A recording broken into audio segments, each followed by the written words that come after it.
She knelt in the dirt like an animal, wrists bleeding, face swollen, soul shattered. Around her, men shouted numbers like she was cattle. Mara Ellington had lost everything: her father, her home, her dignity. And in 30 seconds, she would lose her freedom forever. But then, a stranger walked through the saloon doors. $1,000. 4 words that changed everything. This is the story of how a broken woman and a silent lawman burned down an empire of corruption. Stay until the end and comment your city so I can see how far this story travels. The sun over Santo Vega didn't shine. It punished. July in the New Mexico territory brought a heat so vicious it could kill a man standing still. The kind of heat that made the air shimmer like water, that cracked the earth into jagged scars, that sent rattlesnakes deep into the rocks just to survive.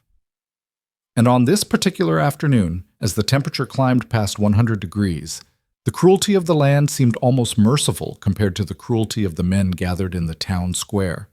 They called it an auction, but everyone knew what it really was. Mara Ellington knelt on a wooden platform that had been hastily constructed in front of the Silver Spur Saloon. Her wrists were bound behind her back with rough hemp rope that had already rubbed her skin raw. Blood, dried and fresh, caked the corners of her mouth where Sheriff Vernon Barlow had struck her that morning. Her dress, once a modest blue cotton that her father had bought her for her 21st birthday, was now torn at the shoulder and stained with dirt. Her dark hair hung in tangled waves across her face, hiding eyes that had gone empty 3 days ago. 3 days. That was how long it had taken for her entire world to collapse. "Gentlemen," Sheriff Barlow's voice boomed across the square, silencing the murmur of the crowd. He was a thick man, barrel-chested and red-faced, with a smile that never quite reached his eyes. His badge caught the sunlight as he stepped onto the platform beside Mara, and he placed one meaty hand on her shoulder like a rancher displaying a prize heifer. "What we have here is a unique opportunity. A young woman of good health, strong constitution, and—" He paused, letting his gaze crawl over her in a way that made several men in the crowd chuckle. Obvious appeal. Mara didn't move, didn't flinch, didn't give him the satisfaction. She had learned in those 3 days that fighting only made things worse, that screaming only entertained them, that begging only made Sheriff Barlow hit harder. So she knelt in the dirt and the heat and the humiliation, and she let her mind drift somewhere far away, to the ranch, to her father's voice, to the smell of coffee brewing at dawn, and the sound of cattle lowing in the distance. "Now, I know what some of you are thinking," Barlow continued, pacing the platform with theatrical flair. "You're thinking, Sheriff, how can this be legal? How can you sell a white woman like she's property?" He held up a folded document, waving it so the crowd could see the official seal pressed into the paper. "I'll tell you how. Miss Ellington's father, God rest his soul, died owing this town a considerable debt. And according to territorial law, when a man dies without heirs of majority and without the means to settle his accounts, his remaining property, including any unmarried daughters, falls to the jurisdiction of the local authority for dispensation." It was a lie. Every word of it was a lie. Mara's father, Thomas Ellington, had been one of the most successful ranchers in the territory. His spread, the Double Star Ranch, covered nearly 3,000 acres of prime grazing land, with water rights to Coyote Creek and a herd of over 500 head. He had been healthy, prosperous, and beloved by everyone who knew him, until 6 months ago. That was when the troubles started. First, it was the bank, suddenly claiming that Thomas had taken out loans he'd never heard of. Then it was the cattle, 300 head vanishing in a single night, rustled by men who left no tracks. Then it was the water. Someone had dammed Coyote Creek upstream, turning the pastures to dust. And then 3 weeks ago, Thomas Ellington was found dead in his own barn. Heart failure, the doctor had proclaimed, a doctor who arrived from Santa Fe the day before and left the day after, and who no one in town had ever seen before or since. Mara knew the truth. Her father had been murdered, and now the same men who had killed him were about to sell her like livestock.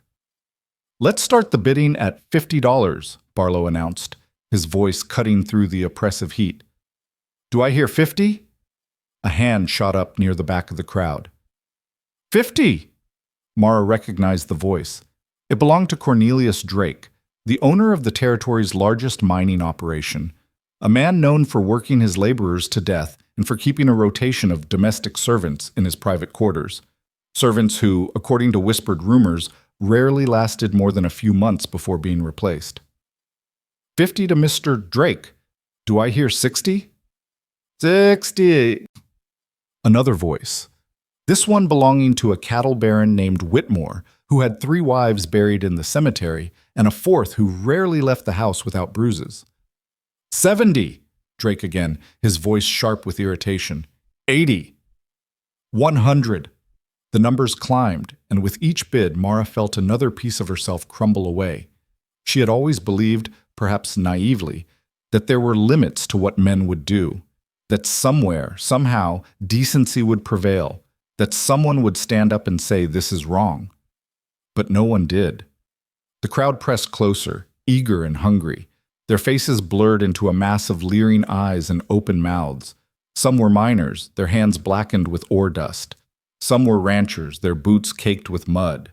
Some were townsmen, shopkeepers and clerks and ordinary citizens who had known her father, who had tipped their hats to her on the street, who had called her Miss Mara, with smiles that now seemed like masks hiding something rotten underneath.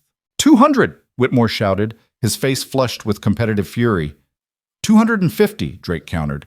They were fighting over her like dogs over a bone. And all around them men were laughing, joking, placing side bets on who would win.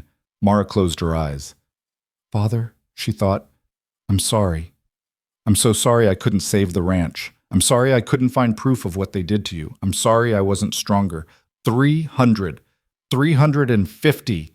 If there's any justice in this world, any God watching from above, please, please let this end. $400, final offer." Drake's voice cracked with desperation. He was not a man accustomed to being outbid.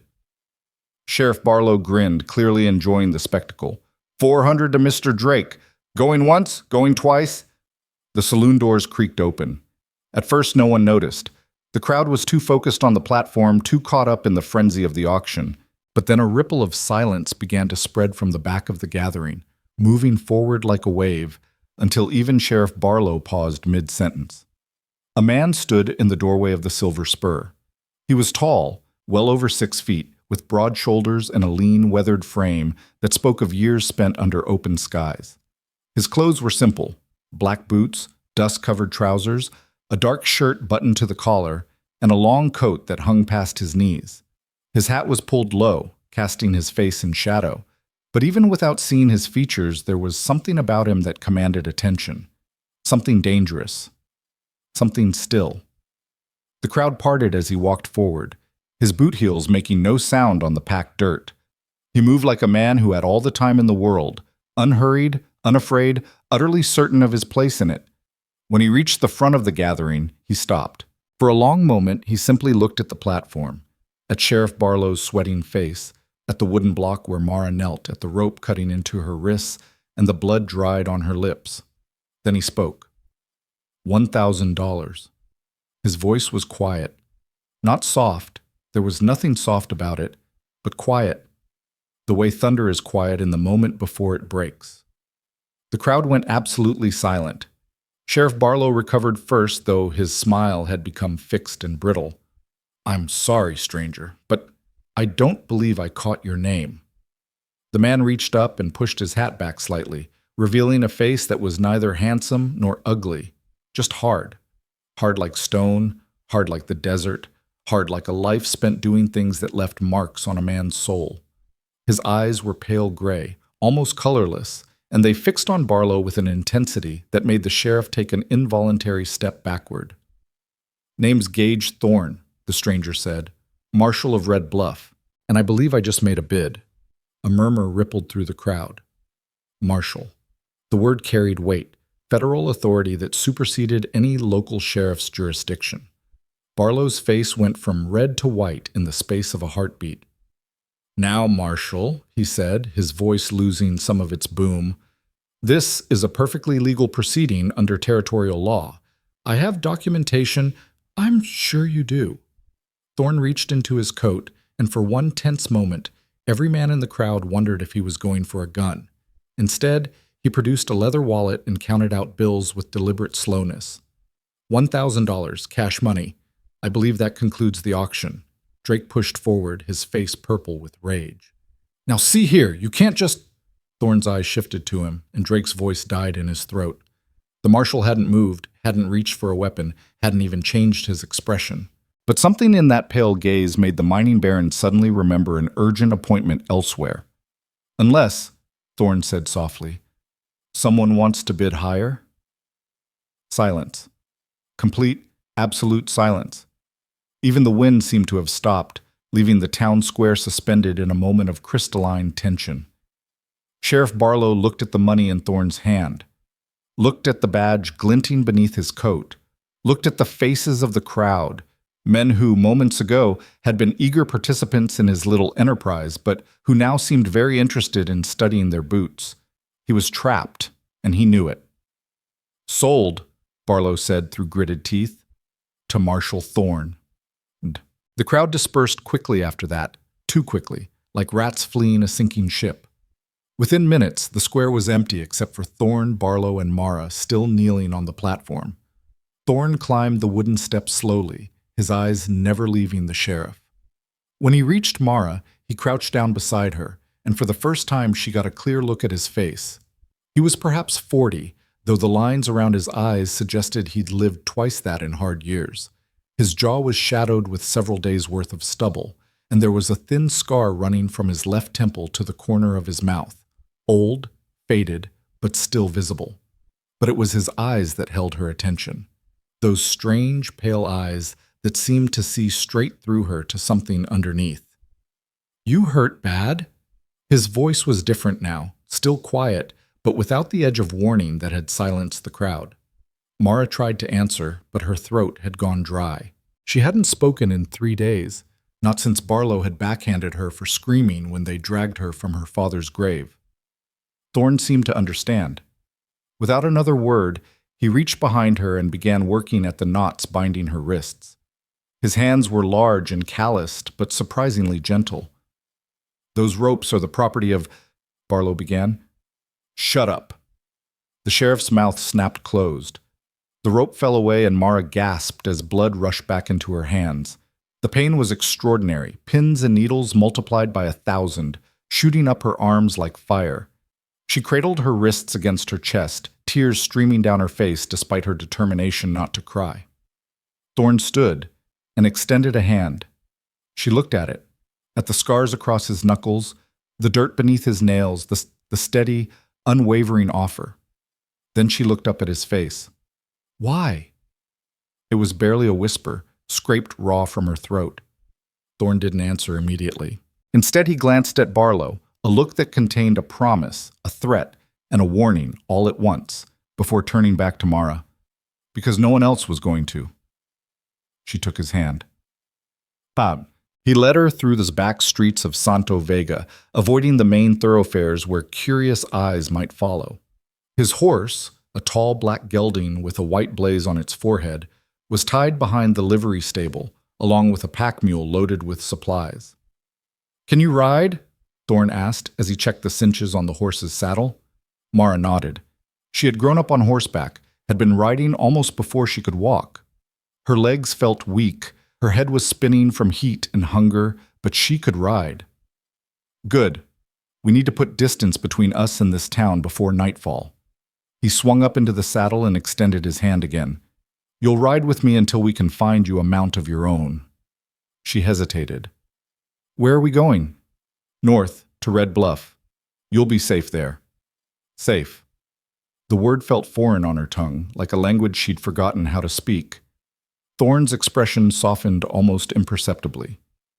I know you have no reason to trust me. I know you've just been through hell, but I'm asking you to believe me when I say... He paused, choosing his words carefully. I didn't just buy you, Miss Ellington. I'm not taking you from one prison to another. I'm taking you somewhere you can heal, somewhere you can decide what happens next.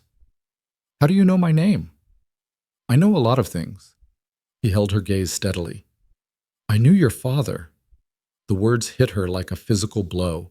She staggered backward, would have fallen if Thorne hadn't reached down and caught her arm. Easy. Easy now. I'll explain everything. I promise. But not here. Not where they can hear us. As if to punctuate his words, a door slammed somewhere in the distance, followed by raised voices. The town was waking up from its shock, and soon questions would turn to action. Mara looked back at Santo Vega, at the dusty streets where she had walked as a child, at the church where she had been baptized, at the cemetery where her father lay in an unmarked grave because no one would help her buy a headstone. Then she looked at the stranger who had paid $1,000 to cut her ropes. She took his hand and let him pull her up onto the horse. They rode north as the sun began its long descent toward the western mountains, casting the desert in shades of orange and gold and deep, bruised purple. Thorn kept the horse at a steady pace, fast enough to cover ground, slow enough not to exhaust the animal. The pack mule followed behind, its hooves raising small clouds of dust that hung in the still air. Mara sat in front of Thorn, her body rigid with tension despite her exhaustion. She could feel the heat of him at her back, the steady rhythm of his breathing, the way his arms bracketed her as he held the reins.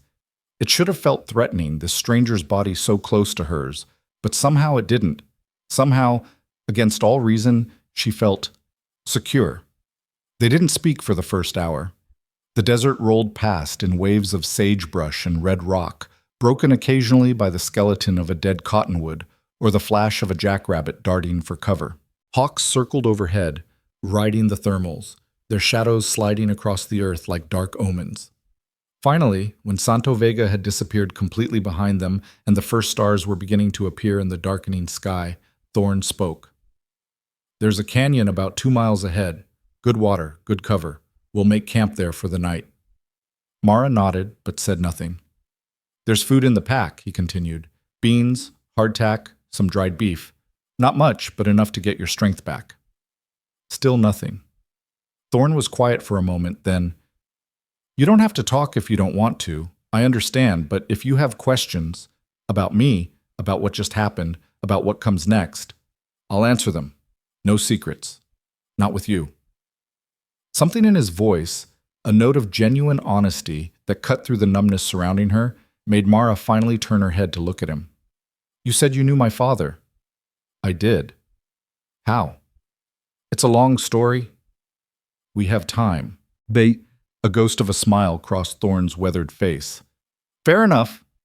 He adjusted the reins slightly, guiding the horse around a patch of loose rock.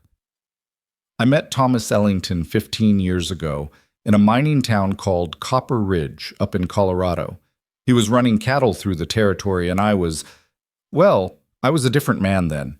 Younger, angrier, looking for trouble and usually finding it." "You were an outlaw?" "No, but I wasn't always a lawman either. I was something in between, a hired gun mostly, working for whoever paid the most." He paused, his jaw tightening. "I'm not proud of those years. Did things I can't take back. But your father—" He shook his head slowly. "Your father saw something in me that I couldn't see in myself. Gave me a job on his cattle drive when no one else would. Treated me like a man instead of a weapon. And when I finally got my head on straight, when I decided to pin on a badge and try to do some good in this world, he was the one who wrote the letter of recommendation that got me my first posting." Mara absorbed this in silence. She had known her father was kind, had seen it in the way he treated his workers, in the gentle patience he showed the horses, in the stories he told her every night before bed. But she had never known this. Never known that his kindness had reached a stranger in a mining town and helped shape him into something better. "When did you last see him?" she asked. 2 years ago. I stopped by the Double Star on my way to take up the position in Red Bluff. We sat on his porch, drank whiskey, talked about the old days." Thorn's voice grew heavy. "He told me about you, said you were the best thing that ever happened to him, said he worried about leaving you alone in this world because he knew—" He stopped abruptly. "Knew what?" "Nothing. It doesn't matter now." "Tell me." Mara's voice was stronger now, sharpened by something that might have been anger. "You said no secrets." Thorn was silent for a long moment. Then he sighed, a sound of resignation. He knew someone was coming for him. Didn't know who exactly, but he knew. Said he'd made enemies, powerful enemies, by refusing to sell his land to the mining consortium. Said they'd tried to buy him out half a dozen times, and when he wouldn't budge, the threats started. Letters. Dead animals left on his property, shots fired in the night. Mara's hands clenched into fists. Why didn't he tell anyone? Why didn't he come to you? He didn't want to involve anyone else. Thought he could handle it on his own. Thorne's voice was bitter now, edged with old grief. Stubborn fool. I told him to write if things got worse. Told him I'd come running no matter what. But the next letter I got wasn't from Thomas. It was from a lawyer in Santa Fe, telling me he was dead. And that's when you came. That's when I came. Took me 3 weeks to get here. Had to close out some business in Red Bluff first, make sure my deputies could handle things while I was gone. By the time I arrived, you were already... He trailed off. Already being sold. Mara's voice was flat, empty. I'm sorry. The words were inadequate. They both knew it, but they were sincere. If I'd been faster, you came.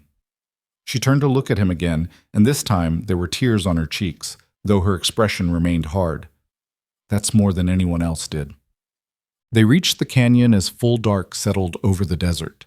It was a narrow cut in the red rock, protected on 3 sides by sheer walls that rose 20 feet into the star-filled sky.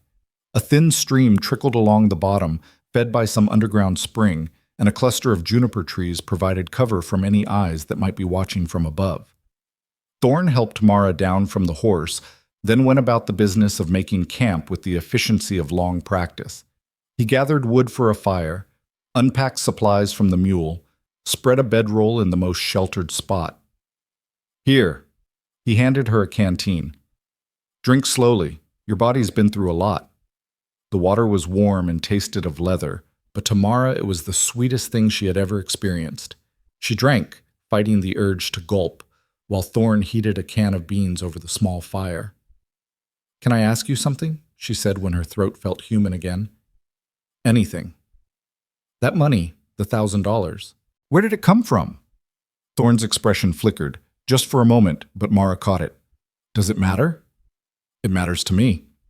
He was silent for a long moment, stirring the beans with a wooden spoon. Finally, he said, It was my savings. 15 years worth. Everything I had. Mara stared at him. Everything? Every cent. But why? You didn't even know me. You could have ridden past Santo Vega without stopping, could have pretended you never saw that auction, could have let them sell you like an animal. Thorne's voice was sharp now, cutting. Could have watched while they destroyed the daughter of the only man who ever believed in me. He met her eyes, and there was something fierce burning in those pale depths. No, I couldn't have. The fire crackled between them, sending shadows dancing across the canyon walls. Besides, Thorne added, his voice softening, money can be earned again. Some things can't be replaced. Mara didn't know how to respond to that. Didn't know what to do with the storm of emotions, gratitude, confusion, grief, something else she couldn't name, that was building inside her chest. So instead, she asked another question. What happens now? Thorne handed her a tin plate of beans. Now, you eat, then you sleep. Tomorrow, we keep riding north. And somewhere along the way, we figure out who killed your father and how we're going to make them pay. We? We. He met her eyes steadily. You're not alone in this anymore, Miss Ellington. I made a promise to myself when I saw you on that platform. A promise that I would see this through to the end, no matter what it takes. Your father's death won't go unanswered. The men who did this to you won't go unpunished. And you? He paused, something softening in his weathered face. You're going to get your life back, I swear it. Mara looked at this stranger, this silent, scarred lawman who had given everything he had to cut her ropes, and felt something shift inside her. Something that had been frozen for 3 days began, very slowly, to thaw. Mara, she said quietly. What? My name. It's Mara, not Miss Ellington. Thorne nodded slowly. Mara. She ate her beans in silence after that, watching the stars wheel overhead and listening to the soft sounds of the desert night. And when exhaustion finally claimed her and she lay down on the bedroll Thorne had prepared, she found herself slipping toward sleep faster than she would have thought possible. The last thing she saw before darkness took her was Thorne's silhouette against the dying fire, sitting upright, rifle across his knees, keeping watch over her through the long hours of the night. Morning came slowly to the canyon, the sun taking its time to climb over the eastern walls and chase away the shadows. Mara woke to the smell of coffee brewing and the sound of Thorn moving quietly around the camp. She lay still for a moment, her mind struggling to reconcile the events of the past few days. Part of her still expected to wake up in her own bed at the Double Star, to hear her father's footsteps in the hallway, to discover that everything, the death, the auction, the stranger, had been nothing but a terrible dream. But the ache in her wrists was real. The split in her lip was real.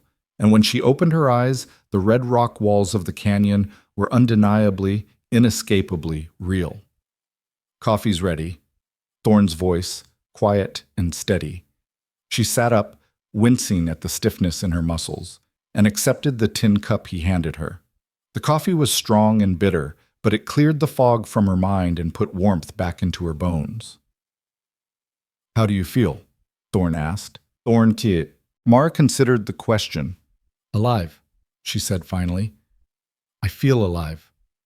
It seemed to be the right answer. Thorn nodded, a hint of approval in his expression. "We should talk," he said, settling onto a rock across from her. "About what happened. About what comes next." "I'm listening." Thorn reached into his coat and pulled out a worn leather journal. "I've been investigating your father's death since I arrived in the territory. Talked to people, followed leads, pieced together what I could. And what I found—" He shook his head slowly. "It's bigger than I thought. Much bigger." "Tell me." "Your father wasn't the first rancher to die under suspicious circumstances. Over the past 2 years, at least 8 other landowners in the territory have met similar ends: heart failure, riding accidents, snake bites, all manner of convenient deaths. And every single one of them had something in common. They owned land that the Santo Vega Mining Consortium wanted." Mara's hands tightened around her coffee cup. "The consortium? That's Cornelius Drake's company. Drake's the public face, but he's not the one pulling the strings. The real power behind the consortium is a man named Judge Harold Whitmore." "Whitmore?" Mara's voice rose with shock. "The cattle baron?" "The cattle baron is his brother. The judge operates out of Santa Fe, but his reach extends across the entire territory. He's got politicians, lawmen, bankers all in his pocket.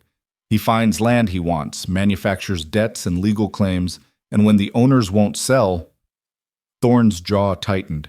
"He makes them disappear." "And Sheriff Barlow?" "One of Whitmore's men. Has been for years. He handles the local arrangements." Mara's mind was racing, trying to process this flood of information. "If what you're saying is true, then the documents, the debt papers Barlow showed at the auction, forgeries, every one of them. And my father's death certificate? Also forged. I got to look at it before I rode into Santo Vega. The doctor who signed it doesn't exist, at least not in any medical registry I could find." Something cold and hard was forming in Mara's chest. Not grief, she had moved beyond grief now, but something sharper, something that burned.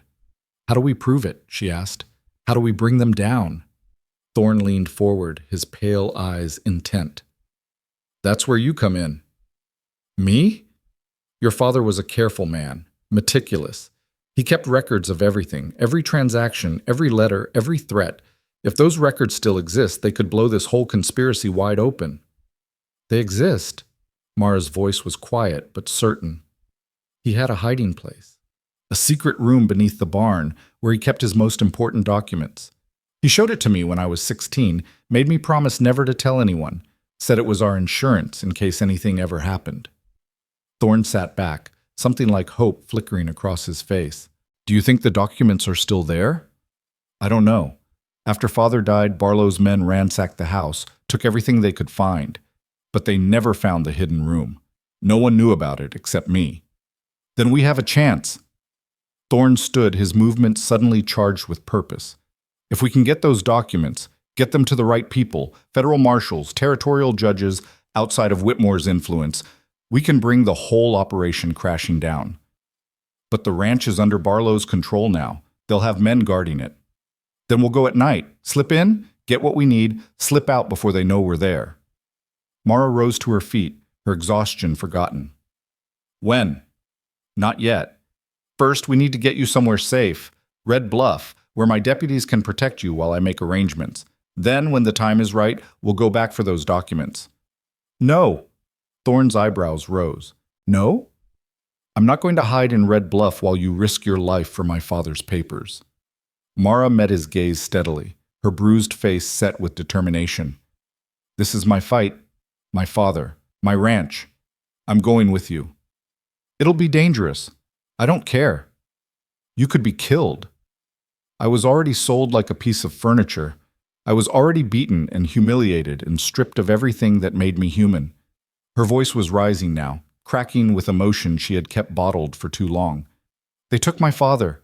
They took my home. They took my dignity. I will not let them take my revenge. Thorne studied her for a long moment, this young woman with fire in her eyes and blood on her lips, standing in a desert canyon with nothing left to lose. Then, slowly, he nodded. All right, he said. We do this together. They broke camp as the sun climbed higher, erasing the shadows from the canyon floor. Thorne found a second horse in a small rancher's homestead 20 miles north, paid for it with the last of his pocket money, leaving himself with nothing but the clothes on his back and the weapons at his side. Mara rode her own mount now, a sturdy bay mare with gentle eyes and a steady gait.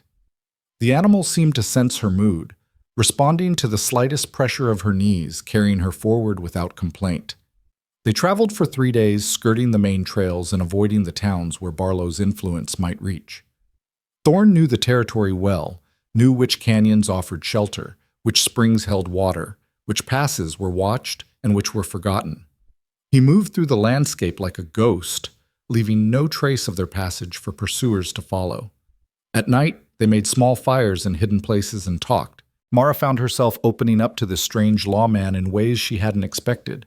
She told him about her childhood on the Double Star, about learning to ride before she could read, about helping her father with the cattle drives, about the wild joy of galloping across open range with the wind in her hair and nothing but sky above. She told him about her mother, who had died when Mara was 7, a fever that swept through the territory and left 100 graves in its wake. She told him about the years afterward, when it was just her and her father against the world, building something good out of sweat and determination. And she told him about the last 6 months, the creeping terror, the sleepless nights, the growing certainty that something terrible was coming. In return, Thorne told her about his own past.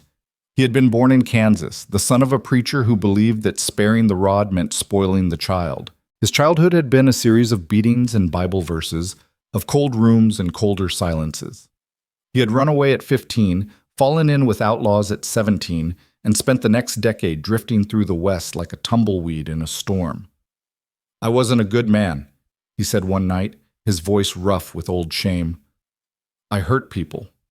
Not always with guns, sometimes just with my presence, my indifference, my willingness to look the other way while wrong things happened. I told myself it didn't matter, that the world was cruel and I was just surviving in it. But that was a lie. It always mattered. What changed? Mara asked. Thorne was quiet for a long moment. Your father, he said finally. He didn't preach at me like mine did, didn't lecture or condemn. He just treated me like a person, like someone who had value beyond what I could do with a gun. His voice grew thick. And I realized that if a man like Thomas Ellington could see something worth saving in me, then maybe, just maybe, it was actually there. Mara reached across the fire and laid her hand on his. Neither of them spoke. Neither of them needed to. Done. On the 4th day, they reached the outskirts of Red Bluff, a small but prosperous mining town nestled in a valley between 2 mountain ranges. Unlike Santo Vega, which had felt rotten from the inside out, Red Bluff seemed clean and well kept. The streets were wide and orderly, the buildings freshly painted, the people walking with the easy confidence of citizens who knew their laws were enforced fairly. Home, Thorne said, a rare note of warmth in his voice. It's beautiful, Mara admitted. It is. And more importantly, it's safe. Whitmore's reach doesn't extend here, not yet anyway. My deputies are good men, and the town council is honest. You can rest here, recover your strength, while we Mara corrected. Thorne sighed, but there was a hint of amusement in it. While we make plans. They rode into town as the sun was setting, painting the mountain peaks in shades of gold and rose. People stopped on the sidewalks to watch them pass, curious glances that lingered on Mara's bruised face and torn dress before shifting to Thorne with something like recognition. "Marshal, you're back!" A young man in deputy's clothes came running from the sheriff's office, his face split with a grin. "We weren't expecting you for another week." "Change of plans, Billy." Thorne swung down from his horse. "Get Doc Harrison. Tell him I've got a patient who needs looking at." Billy's grin faded as he got a closer look at Mara. "What happened to her?" "Long story. Just get the doc." "Yes, sir." The deputy took off at a run. Thorne helped Mara down from her horse, keeping a steadying hand on her arm as they walked toward the office. "There's a room in the back," he said. "Clean bed, hot water, and no one will bother you until you're ready." "Marshal Thorne." Mara stopped just inside the doorway, turning to face him. "I never thanked you properly for what you did. For what you're doing." Thorne's weathered face softened. "You don't have to thank me." "Yes, I do." She held his gaze steadily. "You gave up everything, your savings, your safety, your peace, for a woman you'd never met. That's not nothing. That's—" She struggled to find the words. "That's more than anyone has ever done for me. Your father would have done the same." "My father is dead." Her voice cracked slightly, but she pushed through. "You're alive. And you chose to stand up when everyone else sat down. That matters. It matters more than I can say." Thorne was silent for a long moment. Then, very slowly, he reached out and brushed a strand of hair from her face, a gesture so gentle, so careful, that it made Mara's breath catch in her throat. "Get some rest," he said quietly. "Tomorrow, we start planning, and when we're done—" His eyes hardened with promise. "The men who destroyed your world are going to answer for what they did. Every last one of them." Mara nodded, tears pricking at her eyes for the first time since she'd knelt on that auction block. But these were different tears. These were the tears of someone who had found, against all odds, a reason to hope. The doc came and went, cleaning her wounds and pronouncing her battered but unbroken. She slept for 14 hours straight, sinking into the clean sheets like a stone dropping into deep water. When she woke, sunlight was streaming through the window, and she could hear voices in the outer office, Thorne conferring with his deputies, discussing routes and timetables and the disposition of Barlow's forces. Mara lay still for a moment, feeling the warmth of the bed around her, the softness of the pillow beneath her head. For the first time in weeks, she didn't feel afraid. For the first time in weeks, she felt like herself. Not the broken girl on the auction block, but Mara Ellington, daughter of Thomas Ellington, rancher and survivor and woman with fire in her veins. They had taken so much from her, but they hadn't taken everything. They hadn't taken her will. They hadn't taken her memory. And they hadn't taken her hunger for justice. She rose from the bed, wincing at the lingering aches in her muscles, and walked to the window. Outside, Red Bluff was coming to life. Shopkeepers opening their doors, children running to school, miners heading up the mountain with their picks over their shoulders. It was a good town, an honest town, the kind of town her father had dreamed of building on the Double Star. "I'm going to get it back," she thought fiercely. "I'm going to get it all back. And the men who killed you, the men who sold me like livestock, they're going to pay." She didn't know how, she didn't know when, but standing there in the morning light, watching the peaceful streets of Red Bluff and thinking of the documents hidden beneath her father's barn, Mara Ellington made herself a promise. This wasn't over. It was just beginning. The days in Red Bluff passed slowly, each one bleeding into the next like watercolors on wet paper. Mara spent the first week doing little more than sleeping and eating, her body demanding rest with an urgency that surprised her. She hadn't realized how close to breaking she had been until she finally stopped running. Doc Harrison came by every morning to check her wounds, clucking his tongue at the rope burns on her wrists and shaking his head at the fading bruises on her face. He was a kind man, silver-haired and soft-spoken, with hands that moved with the gentle precision of someone who had spent a lifetime mending broken things. "You're healing well," he told her on the 7th day, unwrapping the bandages from her wrists to examine the raw skin beneath. "The scarring will be minimal if you keep them clean and let them breathe." Mara looked down at her wrists, at the angry red lines that circled them like bracelets of shame. Will they fade completely? Doc Harrison hesitated, and in that hesitation she found her answer. Some marks, he said carefully, become part of who we are. That doesn't make them weaknesses. Sometimes it makes them reminders of what we survived. After he left, Mara stood at the window of her small room, watching the street below. Red Bluff was waking up, as it did every morning, with the easy rhythm of a town that knew its own heartbeat. Shopkeepers swept their porches. Children chased each other down the wooden sidewalks. A dog barked somewhere in the distance, answered by another, and then another, until the whole valley seemed to ring with the sound of ordinary life. It was beautiful, and it was foreign. She had grown up in a world of wide open spaces and endless horizons, where the nearest neighbor was a day's ride away, and the only sounds at night were the wind and the coyotes, and her father's voice reading aloud from his worn copy of Shakespeare. She had never lived in a town, never walked on wooden sidewalks, never woken to the clatter of commerce and conversation. It should have felt liberating, this bustling little community where no one knew her shame, where she could start fresh and become whoever she wanted to be. Instead, it felt like exile. A knock at her door pulled her from her thoughts. She turned to find Gage Thorne standing in the doorway, his hat in his hands, looking almost uncertain for the first time since she'd met him. "May I come in?" She nodded, and he stepped inside, closing the door behind him with a soft click. "How are you feeling?" he asked. "Better, stronger." She paused, restless. A hint of a smile crossed his weathered face. "I figured as much. You've been cooped up in here for a week. Thought you might want to get some fresh air." "Where?" "There's a place I want to show you, up in the mountains. It's a bit of a ride, but—" He shrugged, a gesture that seemed almost boyish on a man so hardened. "I think you'll like it." Mara hesitated. The thought of leaving the safety of Red Bluff, even for a few hours, made something tighten in her chest.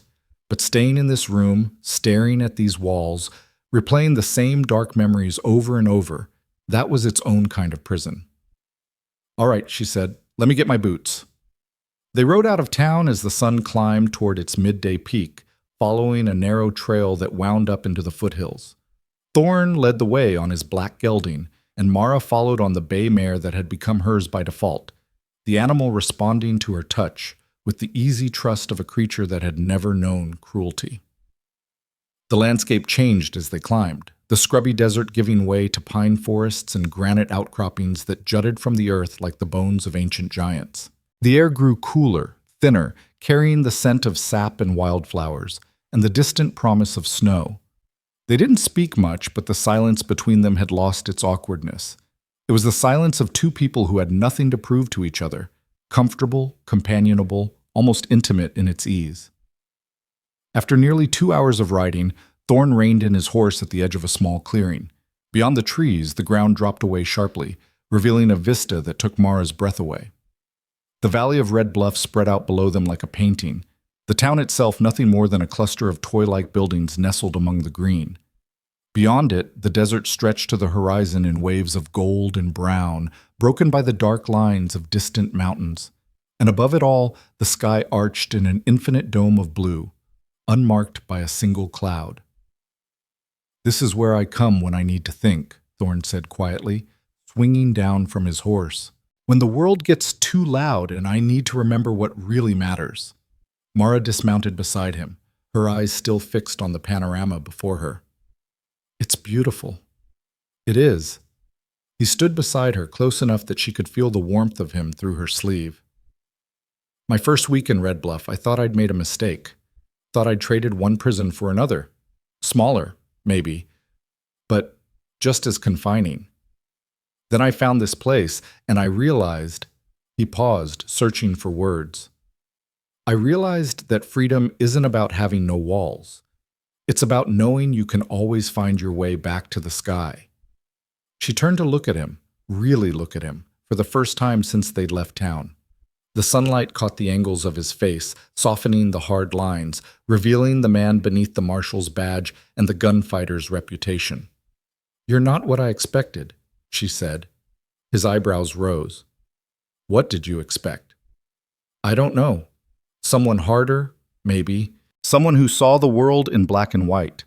She shook her head slowly. You're not like that. The world isn't like that. Anyone who tells you different is either lying or hasn't lived long enough to know better. They stood in silence for a long moment, watching a hawk circle lazily in the updrafts, its shadow sliding across the valley floor far below. Tell me about the plan, Mara said finally. Thorne's expression shifted, the softness giving way to something more focused. You sure you want to do this now? We came up here to get away from all that. I came up here because I couldn't stand staring at those walls anymore, but that doesn't mean I've forgotten why I'm here. She met his gaze steadily. My father is dead. The men who killed him are still breathing, and somewhere in that ranch is the proof we need to bring them down. I want to know how we're going to get it. Thorne studied her for a long moment, something like respect flickering in his pale eyes. Then he nodded. All right, here's what we know. He moved to a flat rock and sat down, pulling a folded map from his coat pocket and spreading it across his knees. The Double Star Ranch sits about 40 miles south of here, in the foothills below Santo Vega. Barlow's got men stationed there, at least half a dozen, maybe more. They're using it as a base of operations for the consortium's cattle rustling ring. Cattle rustling? That's how they finance the land grabs. They steal cattle from the ranches they're targeting, sell them across the border, use the profits to pay off corrupt officials, and buy more legal muscle. Your father's herd was one of the biggest they ever took. Mara's jaw tightened. 300 head. They vanished in a single night. And ended up in Mexico within a week, sold to a buyer who didn't ask questions. Thorne traced a line on the map with his finger. The point is, the ranch isn't unguarded. We can't just ride in and start searching. So what do? We wait for the right moment. Next week, Judge Whitmore is hosting a gathering at his estate in Santa Fe, a conference of territorial landowners and mining executives. Everyone who's anyone in the consortium will be there, including Barlow and most of his deputies. Leaving the ranch undefended. Lightly defended, Thorne corrected. They'll leave a skeleton crew behind, 2 men, maybe 3. Enough to discourage casual trespassers, but not enough to stop us. Mara leaned forward, studying the map. How do we get in? There's a back route, through the canyons to the east. Your father showed it to me years ago, said it was his escape path in case of Indian raids. It comes out less than a mile from the main house. I know it. Mara's voice was soft with memory. He took me that way once when I was 12, made me memorize every twist and turn. Then you can guide us. Thorne folded the map and tucked it back into his coat. We'll travel light, just the 2 of us and 1 pack horse. Move at night, rest during the day, stay off the main trails. If everything goes according to plan, we'll be in and out before anyone knows we were there. And if it doesn't go according to plan? Thorne's expression hardened. Then we adapt, survive, and finish the job no matter what it takes. Mara was quiet for a long moment, processing everything he'd told her.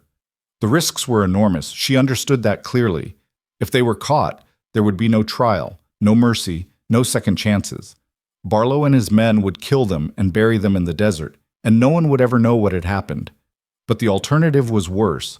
The alternative was letting her father's murderers walk free while she hid in Red Bluff, like a frightened child, waiting for a rescue that would never come. When do we leave? She asked. 3 days. That gives us time to prepare, and puts us at the ranch the night of Whitmore's gathering. Then we should get back to town. There's a lot to do. Thorne nodded, but he didn't move to stand.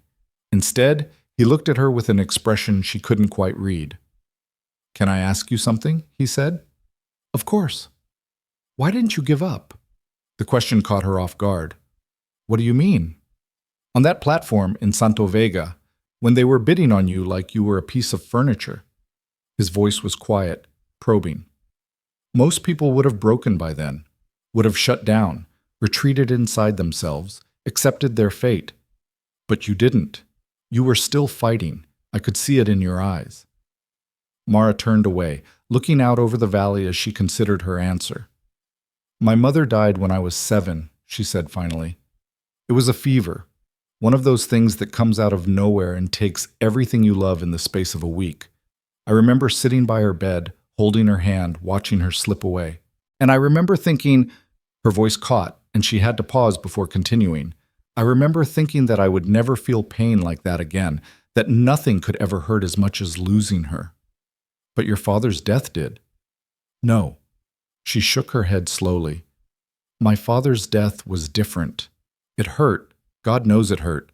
But it wasn't the same. Because when my mother died, I was helpless. I was a child. There was nothing I could do. She turned back to face him, and her eyes were blazing.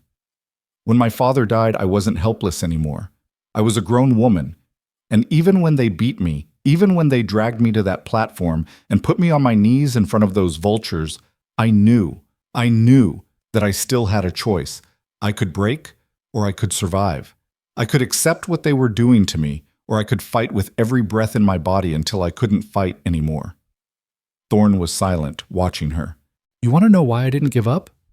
Mara took a step closer to him, her voice dropping to barely more than a whisper. Because giving up means they win, and I will never, never let them win. For a long moment, neither of them moved. The wind rustled through the pine trees around them, carrying the scent of wildflowers and the distant cry of the circling hawk. Then Thorn stood, and there was something new in his expression, something that might have been admiration or understanding, or perhaps something deeper still. Your father was right about you, he said quietly. What did he say?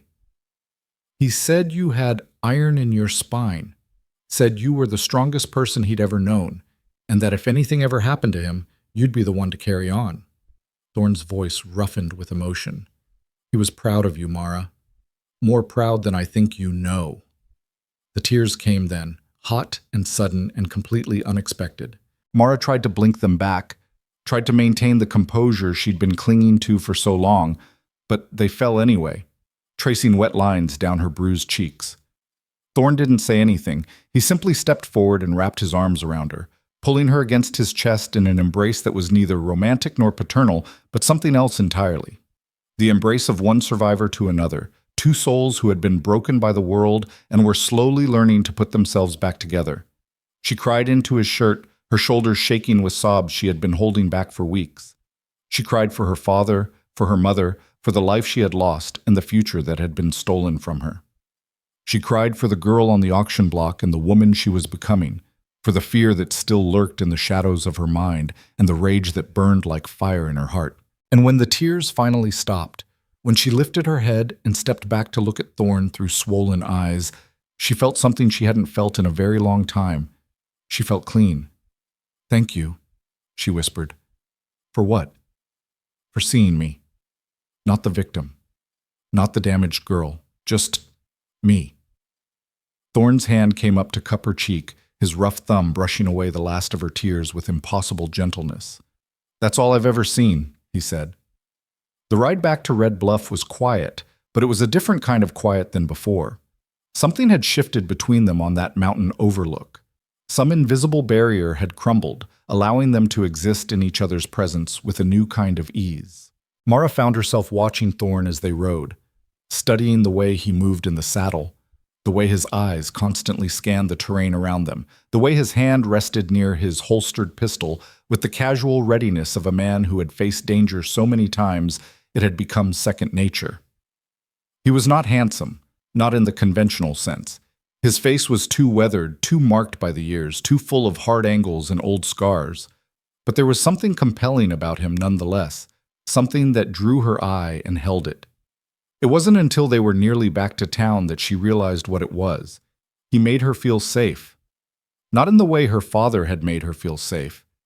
That had been the safety of childhood, of innocence, of not yet knowing how cruel the world could be. This was different. This was the safety of a woman who knew exactly how dangerous the world was, and who had found someone willing to stand between her and that danger. It was a strange feeling after everything she'd been through, strange and unexpected and almost frightening in its intensity. But she didn't push it away. Instead, she held on to it like a lifeline in a storm, knowing that in the days ahead, she would need every source of strength she could find. The next 3 days passed in a blur of preparation. Thorn gathered supplies, ammunition, rations, medical supplies, rope, tools, loading them onto a sturdy pack mule that Billy had procured from a local rancher. Mara spent her time poring over maps of the territory, committing every trail and landmark to memory, refreshing her knowledge of the route through the eastern canyons. In the evenings, they ate dinner together in Thorne's quarters, a modest room above the marshal's office, furnished with little more than a bed, a desk, and a wood-burning stove. He would cook simple meals, beans and bacon, stew, biscuits that were more solid than fluffy, and she would tell him stories of her father, of the ranch, of the life she had lived before everything fell apart.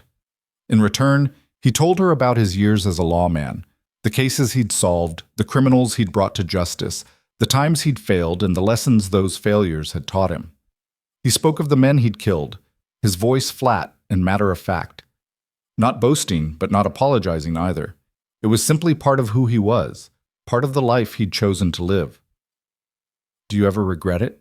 Mara asked one night, as they sat by the stove watching the flames dance behind the iron grate. "Becoming a marshal, I mean. Taking on other people's problems instead of building a life of your own." Thorne considered the question for a long moment. "Sometimes," he admitted, "late at night when I'm riding through some godforsaken stretch of desert, chasing after some outlaw who probably isn't worth the bullet it'll take to bring him down. I think about what my life might have been if I'd made different choices. A ranch of my own. A wife. Children. Why didn't you? Never found the right woman, I suppose.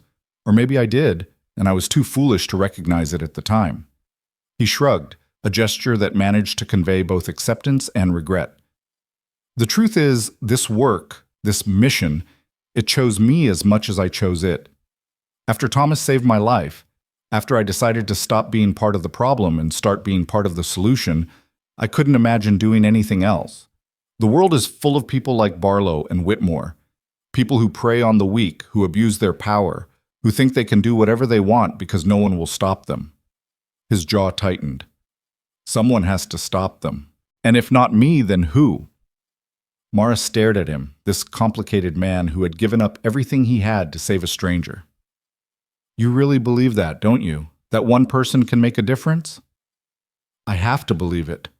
Otherwise, what's the point?" She didn't have an answer for that. Instead, she reached out and laid her hand on his, feeling the warmth of his skin through her fingers. They sat like that for a long time, neither speaking, watching the fire burn down to embers. On the third night, a stranger rode into Red Bluff. Mara was in her room when she heard the commotion, raised voices in the street below, the clatter of hooves on packed earth, the unmistakable sound of trouble arriving.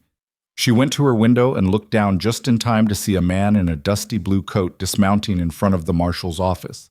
He was tall and lean, with silver hair that caught the lamplight, and a bearing that spoke of military discipline. His face was lined with age and authority, and when he turned to survey the street, Mara caught a glimpse of something bright on his chest. A badge. But not a local badge. Something bigger, more official. Federal. She dressed quickly and hurried downstairs, arriving in the office just as Thorne was shaking hands with the stranger. "Mara, this is Marshal James Thornton of the United States Marshal's Service." Thorne's voice was carefully neutral, but she could see the tension in his shoulders. "He's an old friend. We served together in Kansas before I came west." "Ma'am." Thornton tipped his hat, his eyes sharp and assessing. "Gage has told me about your situation. I'm sorry for your loss." "Thank you." She looked between the two men, trying to read the undercurrents flowing between them. "Why are you here?" Thornton exchanged a glance with Thorne. "I think that's a conversation best had in private." They gathered in Thorne's quarters, the door locked and the curtains drawn. Thornton stood by the window, his back to the room, while Thorne leaned against his desk and Mara sat on the edge of the bed, her hands clasped tightly in her lap. "I've been investigating Judge Harold Whitmore for 2 years, Thornton began, his voice low and clipped. "We know he's behind the land-grabbing operation. We know he's got half the territorial government in his pocket. What we don't have is proof. Hard evidence that would stand up in a federal court." "The documents at the ranch," Mara said. "That's why you're here." Thornton turned to face her. "Gage sent word about what you told him. If those papers exist, if they really contain what you say they do, they could be the key to bringing down Whitmore's entire operation. Not just him, but everyone connected to him. Banks, politicians, lawmen." His eyes narrowed. Sheriff Barlow. Mara felt a surge of fierce satisfaction. Then you'll help us retrieve them. That's the plan. The three of us, moving together. I've got federal authority to operate anywhere in the territory, which means Barlow and his men can't touch us. Not legally, anyway. And illegally? Thornton's smile was cold. That's why we're going armed. They spent the next hour refining the plan, incorporating Thornton's federal resources into the operation. He had contacts in Santa Fe who could confirm when Whitmore's gathering was taking place. He had access to fresh horses and supplies. And perhaps most importantly, he had the authority to arrest anyone who stood in their way. We leave at dawn, Thornton concluded. That gives us plenty of time to reach the ranch before the gathering ends. Once we have the documents, we ride straight for Santa Fe and present them to the territorial governor. Not the local courts? Mara asked. The local courts are compromised. Whitmore's got judges, prosecutors, clerks, all in his pocket. If we go through normal channels, the evidence will disappear before it ever sees a courtroom. Thornton shook his head. No, we go straight to the top. Governor Axtell is an honest man. Once he sees what we've found, he'll have no choice but to act. Mara looked at Thorne. You're sure about this? I trust James with my life, he said simply. And more importantly, I trust him with yours.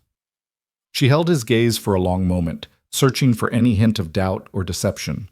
She found none. All right, she said finally. Dawn it is. That night, Mara couldn't sleep. She lay in her narrow bed, staring at the ceiling, listening to the sounds of Red Bluff settling into darkness. Somewhere in the distance, a dog barked. A woman laughed. A door slammed, and footsteps faded into silence. Tomorrow, she would ride back to the place where her father had died. Tomorrow, she would face the ghosts of her past. Tomorrow, everything would change. The thought should have terrified her, and perhaps, in some deep part of her soul, it did. But the fear was distant now, muffled by layers of determination and resolve. She had made her choice on that mountain overlook. When she told Thorne why she hadn't given up on that auction platform, she would not give up now. She would not give up ever. A soft knock at her door pulled her from her thoughts. She rose, wrapping a shawl around her shoulders, and opened it to find Thorne standing in the hallway. Couldn't sleep either? He asked. She shook her head. Me neither. He hesitated, then, Mind if I come in? She stepped aside to let him pass. He stood in the center of her small room, looking oddly out of place among the feminine furnishings, the lace curtains, the flowered bedspread, the porcelain wash basin on the dresser. For a moment, neither of them spoke. Then Thorne said, I've been thinking about what happens after. After what? After we get the documents. After Whitmore and Barlow are arrested. After all of this is over. He met her eyes, and there was something vulnerable in his expression, something she had never seen before. Where will you go? Mara hadn't thought about it. Not really. Her entire focus had been on revenge, on justice, on making the men who had destroyed her life pay for what they'd done. She hadn't considered what would come after, what kind of future might be waiting for her on the other side of this crusade. I don't know, she admitted. The ranch is gone, legally anyway. Even if we bring down the consortium, even if my father's name is cleared, the Double Star isn't mine anymore. The bank foreclosed. The cattle are scattered across Mexico. There's nothing left to go back to. Then build something new. She looked at him sharply. What do you mean? I mean, he took a step closer to her, his voice dropping to barely more than a whisper. I mean, you don't have to do this alone. Whatever comes next, wherever you decide to go, you don't have to face it by yourself. Mara's heart was pounding. Are you saying what I think you're saying? I'm saying that I've spent 15 years keeping people at arm's length, telling myself I didn't need anyone, that I was better off alone, that relationships were a weakness I couldn't afford. He reached out and took her hand, his fingers curling around hers with surprising tenderness. And then I saw you on that platform, and something changed, something I can't explain and can't ignore. Gage, I'm not asking for anything, he said quickly. I know you've been through hell. I know you need time to heal. I'm not trying to rush you into something you're not ready for. He drew a shaky breath. But I want you to know that when this is over, when you're free to choose your own path, I'd like to walk that path with you. If you'll have me. Mara stared at him, at this man who had given up everything to save her, who had treated her with nothing but kindness and respect, who had seen her at her lowest and never once looked away. And she felt something crack open inside her chest. Not breaking, healing. "I don't know what the future holds," she said slowly. "I don't know who I'm going to be when all of this is over, but I know one thing." She stepped closer, close enough to feel the warmth of his body through her thin nightgown. "I know that I wouldn't be here without you, and I know that whatever happens next, I want you to be part of it." Thorn's breath caught. "Mara." She rose on her toes and kissed him. It was a gentle kiss, tentative and exploratory, two wounded souls reaching out to each other across the darkness. His lips were warm against hers, his stubble rough against her skin, and when his arms came up to wrap around her, she felt herself melting into him like snow in spring sunshine. When they finally pulled apart, both of them were breathing hard. "We should get some sleep," Thorn said, his voice rough. "Big day tomorrow." "Stay." The word was out before she could stop it. "Just stay. I don't want to be alone tonight." He hesitated for only a moment, then he nodded. They lay down together on her narrow bed, fully clothed, his arm around her waist, and her head resting on his chest. She could hear his heartbeat, strong and steady, and she found herself matching her breathing to its rhythm. For the first time since her father's death, she didn't feel afraid of the darkness. For the first time in weeks, she slept without nightmares. Dawn came too quickly. They rose in the gray half-light, moving quietly through their preparations. Thorn returned to his quarters to gather his weapons, while Mara dressed in practical riding clothes, trousers she had borrowed from Billy, a loose shirt, sturdy boots that had seen better days. By the time the sun cleared the eastern mountains, they were assembled in front of the marshal's office. Thorn on his black gelding, Mara on her bay mare, Thornton on a steel-gray stallion that looked like it could run forever. The pack mule was loaded with supplies, its ears flicking nervously in the early morning chill. "Everyone ready?" Thornton asked. Thorn looked at Mara. She met his gaze and nodded. "Ready." They rode out of Red Bluff as the town was beginning to stir, following the road south until it disappeared into the desert. Then they turned east toward the mountains, toward the canyons, toward the ranch where Mara's father had lived and died. The first day passed without incident. They traveled in silence for the most part, conserving their energy for the journey ahead. The terrain grew rougher as they climbed into the foothills, the trail narrowing to little more than a goat path that wound between towering rock formations. Thornton rode in front, his eyes constantly scanning the horizon. Thorn brought up the rear, his rifle across his saddle, his posture alert and ready. And Mara rode between them, her mind churning with memories she had tried so hard to forget. That boulder there. She had climbed it with her father when she was 8, laughing as he pretended to be unable to keep up.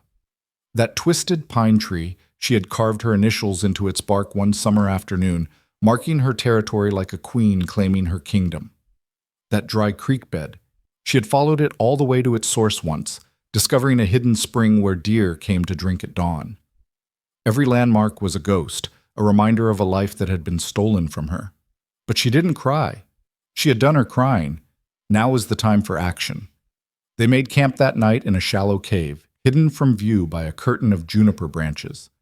Thornton took the first watch while Thorn and Mara ate a cold meal of hardtack and dried beef. "How much farther?" Thornton asked when they had finished. "Another day and a half," Mara replied. "We'll reach the canyon entrance by tomorrow evening if we keep this pace." "And the ranch itself?" "A few hours beyond that. We should arrive well after midnight, late enough that anyone on watch will be tired, but early enough that we'll have time to search before dawn." Thornton nodded, apparently satisfied. "Try to get some sleep. I'll wake you in 4 hours." But Mara couldn't sleep. She lay beside Thorn, listening to his steady breathing, watching the stars wheel slowly overhead through a gap in the branches. Tomorrow night, she would walk through the door of the house where she had grown up. She would stand in the rooms where her father had laughed and cried and lived and died. She would descend into the hidden chamber beneath the barn and retrieve the documents that would bring his killers to justice. And then, she didn't know what came next. But for the first time, that uncertainty didn't feel like terror. It felt like possibility. The second day brought trouble. They had just entered the canyon system, a maze of narrow passages and sheer cliffs that Mara knew as well as her own face, when Thornton held up his hand, signaling a halt. "Riders," he said quietly. 2 miles back. Moving fast. Thorn pulled his rifle from its scabbard. "How many?" "Hard to say. At least 4, maybe more." "Barlow's men?" "Could be, or just travelers passing through." Thornton's expression was grim. "Either way, we can't take any chances. Is there another route?" Mara thought quickly, running through the mental map of the canyon she had built over years of exploration. "There's a side passage about half a mile ahead. It's narrow, barely wide enough for one horse, but it comes out near the eastern ridge. We can circle around and approach the ranch from the back." "Will it cost us time?" "A few hours, maybe more." Thornton exchanged a glance with Thorn. "Better late than dead." They pushed on, moving as quickly as the treacherous terrain would allow. The side passage was exactly where Mara remembered, a crack in the canyon wall that looked like nothing more than a shadow until you were standing directly in front of it. They had to dismount and lead their horses through single file, the rock walls pressing close enough to scrape against their shoulders.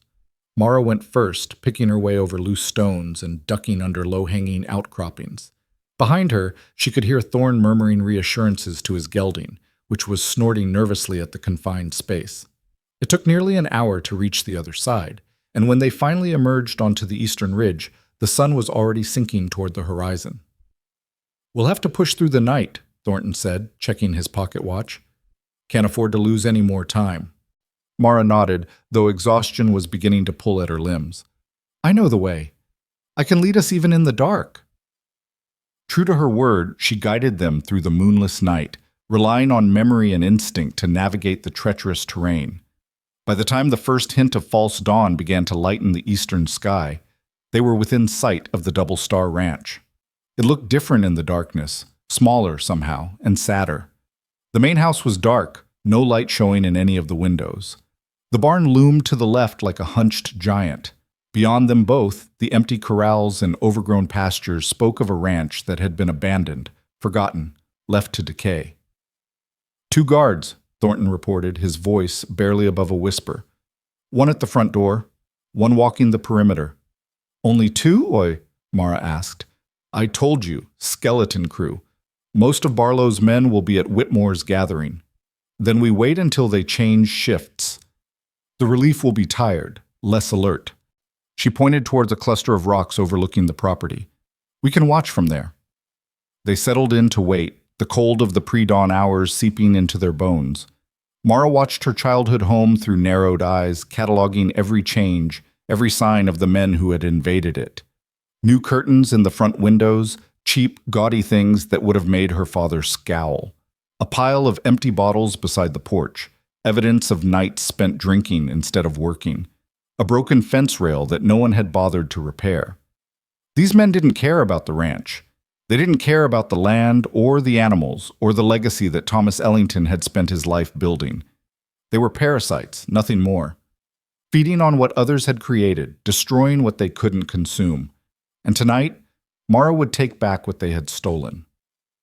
The guard change came just as the eastern sky began to pink with the approaching sunrise. Mara watched as a sleepy-looking man stumbled out of the bunkhouse to relieve the perimeter guard, scratching himself and yawning. "Now," she whispered. They moved like shadows, 3 shapes flowing through the darkness toward the barn. Thorn led the way, his footsteps utterly silent on the packed earth. Thornton brought up the rear, his pistol drawn and ready. Mara's heart was pounding so loudly she was sure the guards would hear it, but they made it to the barn without incident, slipping through the side door and into the musty darkness within. The smell hit her first, hay and leather and horse sweat, so achingly familiar that it brought tears to her eyes. This was where her father had taught her to ride, where they had nursed sick calves back to health, where she had hidden from thunderstorms, burying her face in a horse's mane while the sky raged outside. "Mara." Thorn's voice was gentle. "The documents." She nodded, pushing the memories aside. Later. There would be time for grief later. She led them to the back of the barn, to a stall that had always been kept empty. The floor was covered with old straw, apparently undisturbed, But Mara knew better. She knelt and brushed the straw aside, revealing a wooden trapdoor set into the earth. "Help me with this." Thorn crouched beside her, and together they lifted the heavy door. A ladder descended into darkness below. "I'll go first," Mara whispered. "There may be traps." She climbed down carefully, testing each rung before putting her weight on it. The hidden room was exactly as she remembered, small and musty, lined with shelves that held her father's most precious possessions. His wedding ring, which he had removed after her mother's death and never worn again. A lock of hair from Mara's first haircut. A faded daguerreotype of a woman with kind eyes and a gentle smile. And in the corner, a locked strongbox. Mara's hands trembled as she lifted it from its shelf. She knew the combination by heart, her mother's birthday, and the lock clicked open with a sound that seemed impossibly loud in the stillness. Inside was everything they needed. Letters from Judge Whitmore to Sheriff Barlow, detailing payments for services rendered. Forged debt documents, complete with the seal of a bank that had never actually issued them. A ledger of cattle sales, showing exactly where the stolen herds had gone and who had profited from them. And most damning of all, a sworn statement from the fake doctor admitting that Thomas Ellington's death certificate had been falsified. Mara clutched the documents to her chest, tears streaming down her face. "Got it," she called up. "I've got everything." She climbed back up the ladder, Thorn's hands reaching down to help her. They were so close now, so close to justice, to revenge, to finally making things right. That was when the barn door slammed open. "Well, well," said a voice Mara would never forget. "Look what the cat dragged in." Sheriff Vernon Barlow stepped into the light, flanked by half a dozen armed men, and he was smiling. The barn seemed to shrink around them as Barlow's men fanned out, their rifles trained on the three figures standing in the shadows. Mara felt Thorn's hand close around her arm, pulling her behind him even as he raised his own weapon. "I wouldn't do that if I were you, Marshal." Barlow's voice was thick with satisfaction. "You're outnumbered and outgunned, and my boys here have been drinking all night. Their aim might be a little shaky. Wouldn't want any accidents." Thorn didn't lower his rifle. "How did you know we were coming?" "You think I survived this long by being stupid?" Barlow stepped forward, his boots crunching on the straw-covered floor. "I've got eyes everywhere, Thorn. Every town, every trail, every canyon in this territory. The moment you rode out of Red Bluff, I knew about it." "The gathering in Santa Fe," Thornton said, his voice flat. "It was a trap." "Now you're catching on." Barlow grinned, revealing tobacco-stained teeth. "There never was a gathering. Just a story we spread around, knowing that sooner or later it would reach the right ears." His gaze shifted to Mara, and his smile turned cruel. "Hello again, sweetheart. Miss me?" Mara's grip tightened on the strongbox. She could feel the documents inside, the weight of all that evidence pressing against her chest. They had come so close, so impossibly close.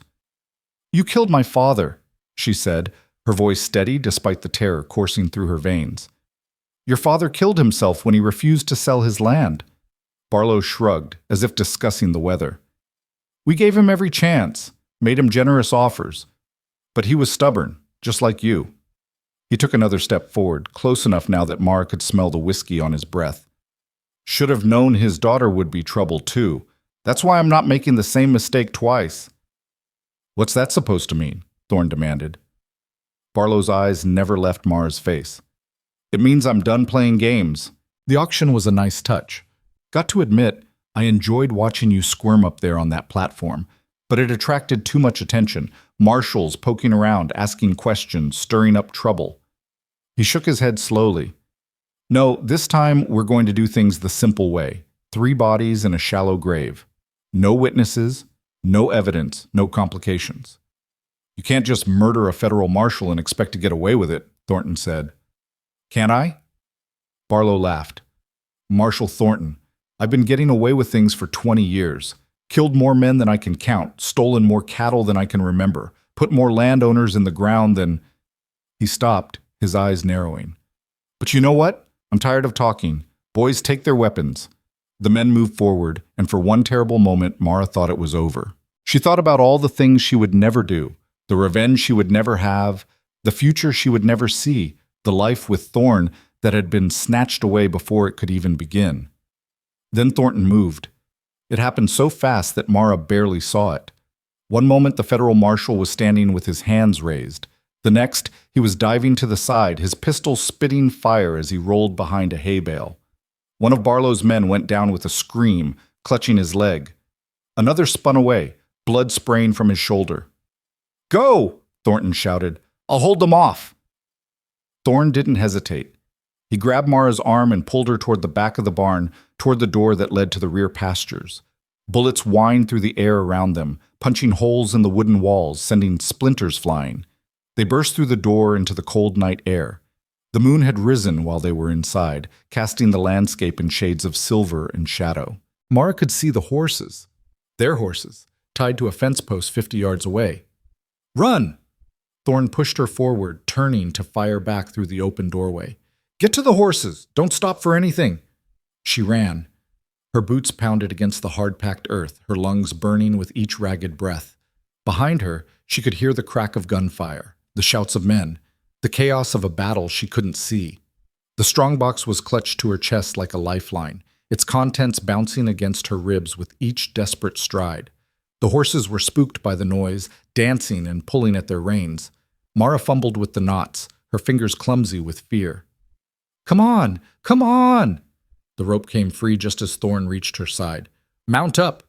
He was already swinging onto his gelding, reaching down to help her onto the bay mare. "Thornton's buying us time, but it won't last. We need to—" A gunshot cracked through the night, and Thorne jerked. Mara watched in horror as he slumped forward in the saddle, his hand going to his side. Blood, black in the moonlight, seeped between his fingers. "Gage!" "I'm fine." His voice was tight with pain. "Just a graze. Keep riding." But she could see the truth in his face, could see the way his jaw clenched against the agony. It wasn't a graze. It was bad. Maybe worse than bad. They rode anyway. The horses' hooves thundered across the empty pastures, heading for the eastern canyons. Mara could hear pursuit behind them. Horses, shouts, the occasional crack of a distant rifle. But she didn't look back. Looking back wouldn't help. Looking back would only slow them down. The canyon entrance loomed ahead, a dark gash in the moonlit cliffs. Mara guided her mare toward it without thinking, her body moving on instinct while her mind struggled to process what was happening. Thorne was hurt. Thornton was still at the ranch, fighting alone against impossible odds. And Barlow's men were gaining on them, their horses fresh and their riders motivated by greed and bloodlust. They weren't going to make it. The thought crystallized in her mind with terrible clarity. They weren't going to outrun their pursuers. They weren't going to reach Red Bluff. They weren't going to deliver the documents to the governor. All of it, the weeks of planning, the hope of justice, the promise of a future, was going to end here, in this God-forsaken canyon, with bullets in their backs and their bodies left for the coyotes. No. The word came out of her mouth before she knew she was speaking. No. She had not survived the auction to die like this. She had not found Thorne, had not discovered love in the ashes of her grief, had not come this far just to fail. "Mara," Thorne's voice was weak, his words slurring. "There's a place up ahead, narrow passage, can hold them off." She saw what he meant, a gap in the canyon wall, barely wide enough for a single horse. The perfect choke point, the perfect place to make a stand. "Can you shoot?" she asked. "I can. Still pull a trigger." That would have to be enough. They dismounted at the entrance to the narrow passage, Thorne leaning heavily against his horse as Mara helped him to the ground. His shirt was soaked with blood now, the wound worse than he had admitted. But his eyes were still clear, and when she pressed his rifle into his hands, his grip was steady. "Get behind me," he said.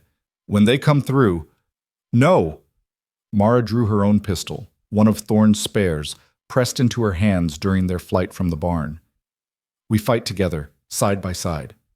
"Mara, you don't—" "I know how to shoot." Her voice was fierce. "My father taught me, said a woman in this territory needed to know how to defend herself." She met his eyes, willing him to understand. "I'm not hiding anymore, Gage. I'm done being a victim." For a moment, something softened in his pain-ravaged face. Then he nodded. "Together," he agreed. They waited. The sounds of pursuit grew louder, horses' hooves, men's voices, the jingle of metal. Mara counted the seconds, her finger resting lightly on the trigger of her pistol. Her heart was pounding so hard she could hear it in her ears. Her hands were steady. The first rider appeared at the canyon entrance, silhouetted against the moonlit sky. Thorn fired. The man toppled from his horse with a cry, hitting the ground hard enough to raise a cloud of dust. Before he could move, before he could even reach for his fallen weapon, Mara squeezed her trigger and sent a bullet into his chest. Two more riders came through, and they dropped them both. Thorn's rifle speaking once, twice, each shot precise despite his injury. The bodies piled up at the canyon entrance, creating a barrier that forced the remaining pursuers to dismount. "There's too many," Thorn gasped, reloading with hands that trembled. "I count at least 4 more, maybe 5. Mara's pistol was empty. She fumbled for more bullets, her fingers slick with sweat. Where were they? Where? A figure burst through the gap to her left, moving faster than she would have thought possible. She saw the glint of moonlight on a knife blade, saw the snarl on the man's face as he lunged for her throat. And then the man's head snapped back, a dark hole appearing in his forehead, and he collapsed at her feet. "Miss me?" Mara spun around. Marshal James Thornton was climbing through a crack in the canyon wall, his clothes torn and his face bloody, but his eyes very much alive. He was limping badly, and one arm hung limp at his side, but he was carrying a smoking pistol in his good hand and wearing a grin that seemed entirely inappropriate for the circumstances. "Thornton!" Thorn's voice cracked with relief. You thought wrong." The federal marshal slid into cover beside them, wincing as his injured leg gave way. "Took a bullet in the arm and played dead. They bought it long enough for me to slip out the back." He glanced at the bodies piled at the canyon entrance. "I see you two have been busy." "There's more coming," Mara said. "Then we'd better even the odds." Thornton reached into his coat and pulled out a stick of dynamite. Where he had gotten it, Mara couldn't imagine. "Cover your ears." He lit the fuse and hurled it toward the canyon entrance. The explosion was deafening. The ground shook beneath their feet, and a wall of rock and dust came crashing down, sealing the narrow passage with tons of debris. When the dust settled, silence fell over the canyon. No more gunshots, no more shouting, just the soft moan of the wind and the distant cry of a nightbird. "That'll hold them for a while," Thornton said, satisfaction in his voice. "But not forever. We need to keep moving." Mara looked at Thorn. He was pale, far too pale, and his breathing had become shallow and labored. The blood stain on his shirt had spread, reaching now almost to his belt. "He needs a doctor," she said. "There's a logging camp about 10 miles from here," Thornton replied. "Friends of mine. They'll have medical supplies, horses, men who can help us." He looked at Thorn, his expression grim. "Can you make it?" Thorn's jaw tightened. "I'll make it." They helped him onto his horse, Mara climbing up behind him to keep him steady in the saddle. Thornton took the lead, guiding them through the darkness by instinct and starlight. The ride was agony. Every step the horse took sent a fresh wave of pain through Thorn's body. Mara could feel him trembling against her, could feel the heat of fever already beginning to build in his skin. She held on to him as tightly as she could, whispering words of encouragement that she wasn't sure he could hear. "Stay with me, Gage. Stay with me. We're almost there." The miles stretched out like years. The stars wheeled overhead, indifferent to the struggle playing out beneath them. Mara's arms ached from holding Thorn upright, and her eyes burned with tears she refused to let fall. She thought about the first time she had seen him, that tall stranger in the saloon doorway, offering $1,000 for her freedom. She thought about the ride through the desert, the conversations by firelight, the moment on the mountain when she had finally let herself cry. She thought about the kiss they had shared, the promise they had made, the future they had dared to imagine. "Don't you dare die on me," she whispered into his ear. "Don't you dare leave me alone. Not after everything we've been through, not when we're so close." Thorn's hand found hers in the darkness. His grip was weak, but it was there. "Not going anywhere," he managed. "Told you. I'd see this through." "Then keep your damn promise." The faintest hint of a smile crossed his bloodless lips.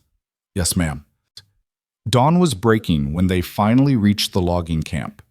It was a rough collection of buildings clustered at the base of a forested mountain, bunkhouses, a mess hall, a sawmill that sat silent and still in the early morning light. Men were already emerging from their quarters, drawn by the sound of approaching hooves. Thornton! A big man with a red beard came running toward them, his face creased with concern. What the hell happened to you? Long story, McCready. Right now, I need your doctor and your hospitality. Thornton slid from his horse, barely keeping his feet. And I need men, good men, men willing to fight. McCready's eyes swept over their battered group. The injured marshal, the wounded lawman, the woman with blood on her hands and fire in her eyes. You've got them, he said simply. They carried Thorne into the bunkhouse and laid him on a cot, while McCready's doctor, a grizzled old man with steady hands and a no-nonsense manner, went to work on his wound. Mara watched from his doorway, her heart in her throat, as the doctor cut away Thorne's blood-soaked shirt and began to probe the injury. Bullet's still in there, the doctor announced. Lodged against a rib. I can get it out, but it's going to hurt like hell. Do it, Thorne said through gritted teeth. Mara moved to his side and took his hand. I'm here. His eyes found hers, and despite the pain, despite the blood loss, despite everything, he managed a ghost of a smile. I know. The next hour was the longest of Mara's life. She held Thorne's hand while the doctor worked, feeling every flinch, every gasp, every moment of agony that rippled through his body. She talked to him about anything, everything, whatever came to mind, trying to keep his attention focused on her voice instead of the metal instruments probing his flesh. She told him about her mother, about the songs she used to sing at bedtime. She told him about the first horse she ever owned, a spotted pony named Patches, who had thrown her more times than she could count. She told him about the time she got lost in the canyons as a child and spent the night curled up in a cave, terrified but determined not to cry. And through it all, Thorne held onto her hand like a drowning man holds onto a rope, his grip tightening every time the pain became too much but never letting go. Finally, the doctor held up a misshapen piece of lead, bloody and glinting in the lamplight. Got it, he said. Now I just need to clean and stitch. He'll live, assuming infection doesn't set in. Mara's legs gave way. She sank onto the edge of the cot, all the strength draining out of her body in a rush of relief so intense it left her dizzy. Thank you, she whispered. Thank you. The doctor grunted. Don't thank me yet. He's not out of the woods, but he's strong. I can see that. And he's got something worth fighting for. His eyes flickered to Mara's face, then back to his work. That makes a difference. While Thorne rested and the doctor finished his work, Thornton gathered the men of the logging camp in the mess hall. Mara stood beside him, the strongbox still clutched in her arms, as he laid out the situation in blunt, unvarnished terms. Judge Harold Whitmore runs a criminal empire that stretches across this entire territory, he said, his voice carrying to every corner of the room. He's responsible for the deaths of at least a dozen landowners, the theft of thousands of head of cattle, and the corruption of officials at every level of government. His right-hand man, Sheriff Vernon Barlow, is a murderer who sells women like livestock and buries anyone who stands in his way. A murmur ran through the assembled men.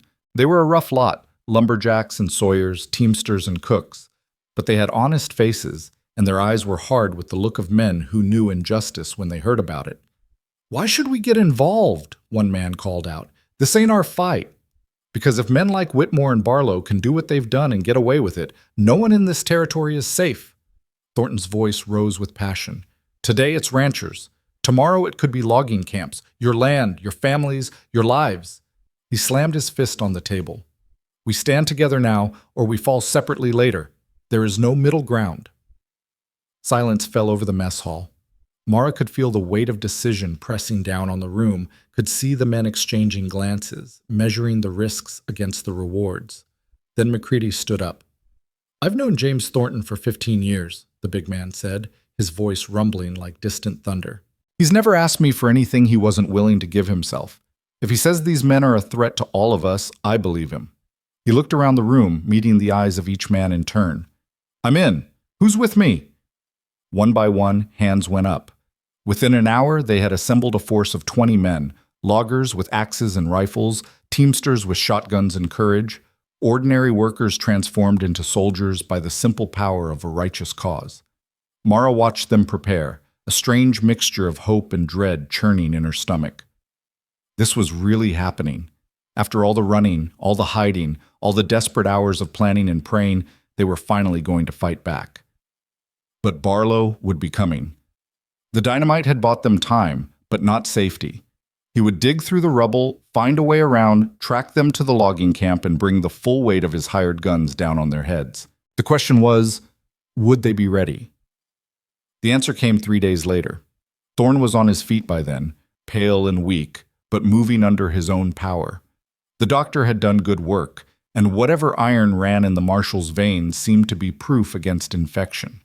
He spent his waking hours helping to fortify the camp, directing the placement of barricades and the positioning of riflemen with the tactical mind of a man who had fought in a dozen frontier skirmishes.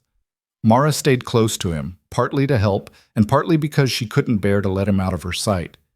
Every time he winced at a sudden movement, every time his hand went unconsciously to his bandaged side, her heart clenched with a fear she couldn't name. "You should be resting," she told him on the second night, as they stood together on the camp's perimeter, watching the forest for signs of movement. "I'll rest when this is over." "You'll rest when you collapse from exhaustion, more like." A smile flickered across his weathered face. "You're starting to sound like my mother.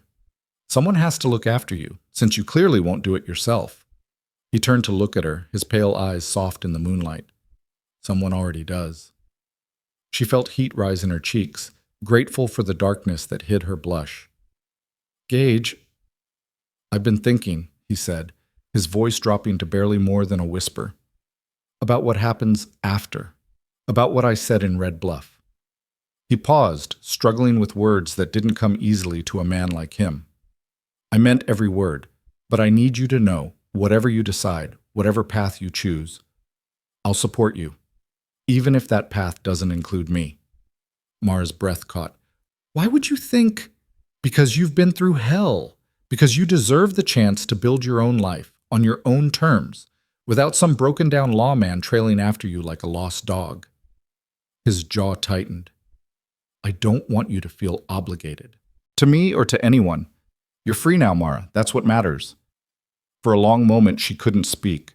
The weight of his words pressed down on her, forcing her to confront feelings she had been too busy, too scared, too overwhelmed to examine.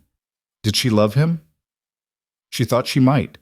The way her heart raced when he was near, the way her chest ached when he was hurt, the way she couldn't imagine a future that didn't have him in it, all of it pointed to an answer she wasn't quite ready to admit. But he was right about one thing. She had been through hell, and she was still climbing out of it, still finding her footing on the other side. She didn't know who she would be when the smoke cleared and the dead were buried. She didn't know what she would want, what she would need, what would make her whole again. All she knew was that right now, in this moment, she wanted him beside her. "I'm not choosing out of obligation," she said finally. "I'm choosing because you're the first person in my life who saw me, really saw me, and didn't look away." She reached out and took his hand, lacing her fingers through his. "Whatever comes next, I want to face it with you. Not because I owe you, because I want to."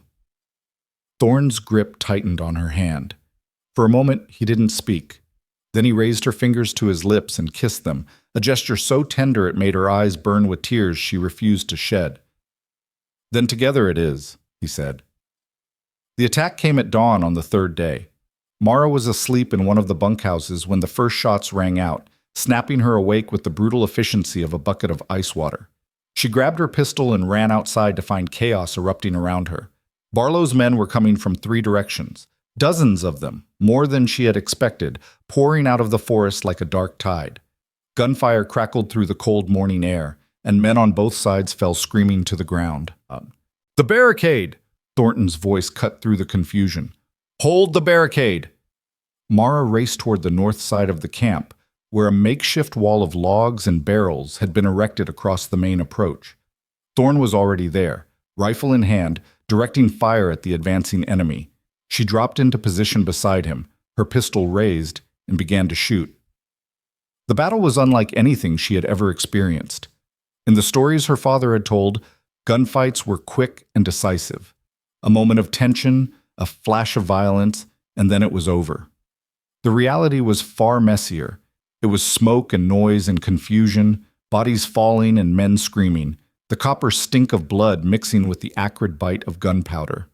Mara fired until her pistol was empty, reloaded with trembling fingers, fired again.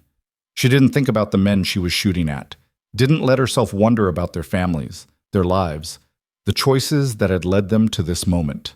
There was only the gun in her hand and the targets in front of her and the desperate primal need to survive. "They're pulling back," someone shouted. It was true. The first wave of attackers was retreating, leaving behind a scattered carpet of bodies. But even as Mara felt a surge of hope, she heard Thornton curse under his breath. That wasn't a real assault. That was a test, feeling out our defenses. "How many more do you think there are?" Thorne asked. Hard to say. But if Barlow's smart, and he is, he's got reinforcements coming. This was just the opening move. They had less than an hour to regroup before the second attack came. This time, Barlow led it himself.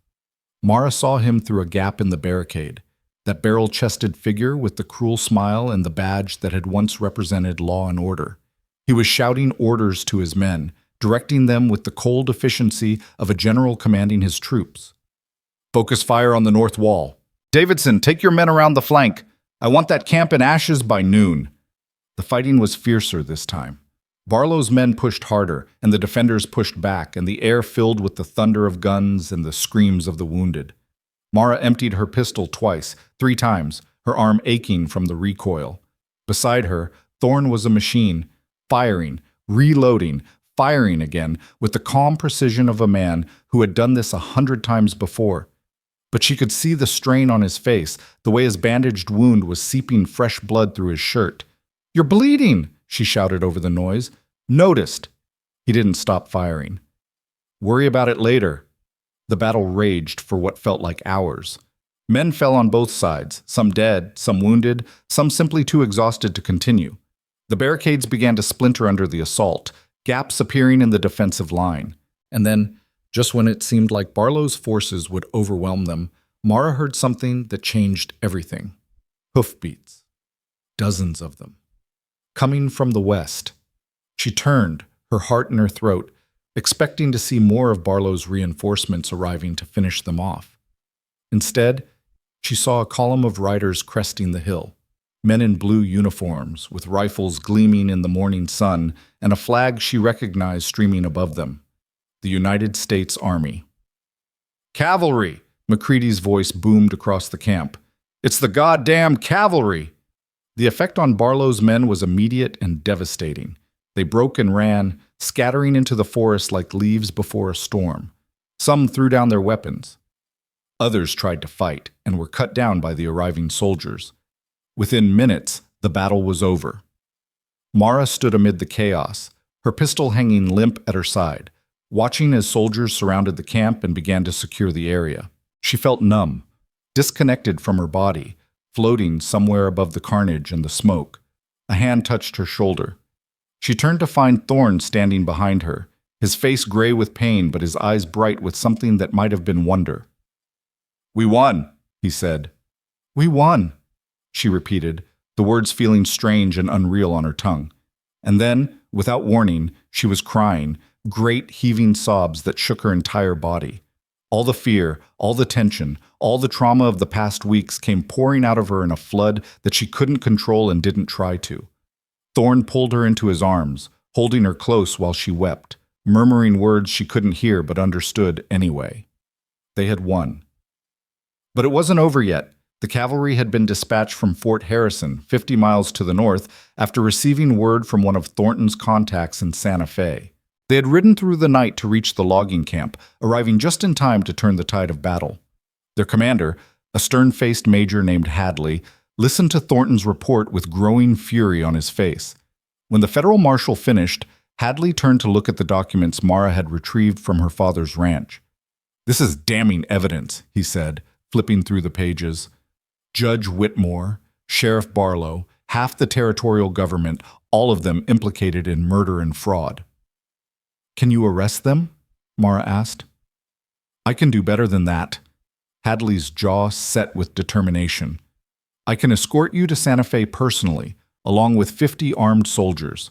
Let's see Whitmore try to make these documents disappear when he's got cavalry rifles pointed at his head.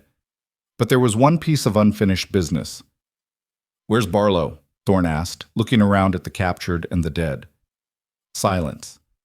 A cold feeling settled in Mara's stomach. She scanned the faces of the prisoners, searching for that barrel-chested figure, that cruel smile, that badge. He wasn't there. "He escaped during the battle," one of the soldiers reported. "Rode off with a handful of men before we could cut off the retreat." Thornton cursed under his breath. "He'll head for Santo Vega, try to gather more men, maybe flee across the border." "Then we go after him," Mara said. Everyone turned to look at her. "He killed my father. He sold me like livestock. He hunted us across the territory and tried to murder us in that canyon." Her voice was low, but it carried the force of a hammer striking an anvil. "I am not going to Santa Fe to testify against corrupt officials while the man who destroyed my life rides free." "Mara," Thorne began. "I'm not asking for permission." She met his eyes, her own blazing with a fury that had been building for weeks. "I'm going, with or without you."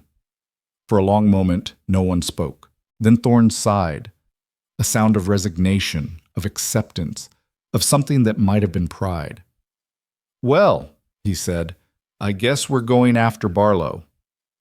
They rode out within the hour. Mara, Thorne, Thornton, and a dozen of McCready's men who had volunteered for the mission. Major Hadley protested, insisting that they should leave Barlow to the army, but Mara's determination was immovable. "He's mine," she said. "After everything he's done, he's mine."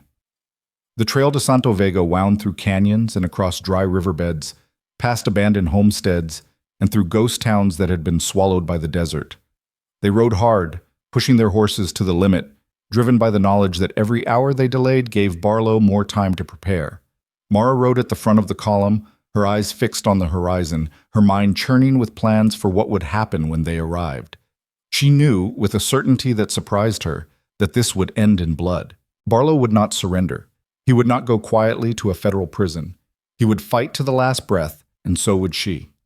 But the closer they got to Santo Vega, the more a different kind of certainty began to take hold. This wasn't just about revenge anymore. It wasn't just about making Barlow pay for what he'd done. It was about something bigger, something that had been building inside her since the moment Thorne had cut her ropes on that auction platform. It was about justice, real justice, not the kind that could be bought or sold, not the kind that depended on who had the most money or the most guns, the kind that came from standing up to evil, even when you were afraid, the kind that came from refusing to let the powerful crush the weak beneath their boots. Her father had believed in that kind of justice. He had died for it. And now, as she rode toward the final confrontation with his killer, Mara realized that she was finally ready to fight for it too. They reached Santo Vega as the sun was setting, painting the sky in shades of blood and fire. The town looked different than she remembered, smaller somehow, and dirtier. The same buildings lined the same dusty streets, but they seemed to have shrunk in the weeks since she'd last seen them. The Silver Spur Saloon, where she had been sold like cattle, sat squat and ugly at the center of town, its windows dark and its doors closed. "Looks quiet," Thornton observed. "Too quiet," Thorne agreed. His hand rested on the butt of his pistol, his eyes scanning the empty streets. "Barlow knows we're coming. He's had time to prepare." They dismounted at the edge of town, tying their horses to a hitching post near the livery stable. Mara checked her weapons, pistol loaded, rifle slung across her back, knife tucked into her boot. Her hands were steady, her heart was calm. "I'll take the front," Thorne said. "Thornton, you circle around back with half the men. The rest of you spread out and cover the streets. If anyone tries to run—" "Wait!" Mara held up her hand. "I'm going in first." "The hell you are." "He won't shoot me on sight." She met Thorne's eyes, willing him to understand. "He wants me, Gage. He's wanted me since the moment I escaped that auction block. If I walk in there alone, he'll be too busy gloating to notice you moving into position. That's suicide. It's strategy." She stepped closer to him, lowering her voice so only he could hear. "I know what I'm doing. I know the risks, but this ends tonight, one way or another, and I need to be the one to end it." Thorne stared at her for a long moment, his jaw tight with frustration and fear. She could see the battle playing out behind his eyes, the marshal who wanted to protect her warring with the man who understood her need to face this herself. Finally, he exhaled heavily. 5 minutes. I give you 5 minutes to get him talking, then I'm coming in, no matter what. That's all I need.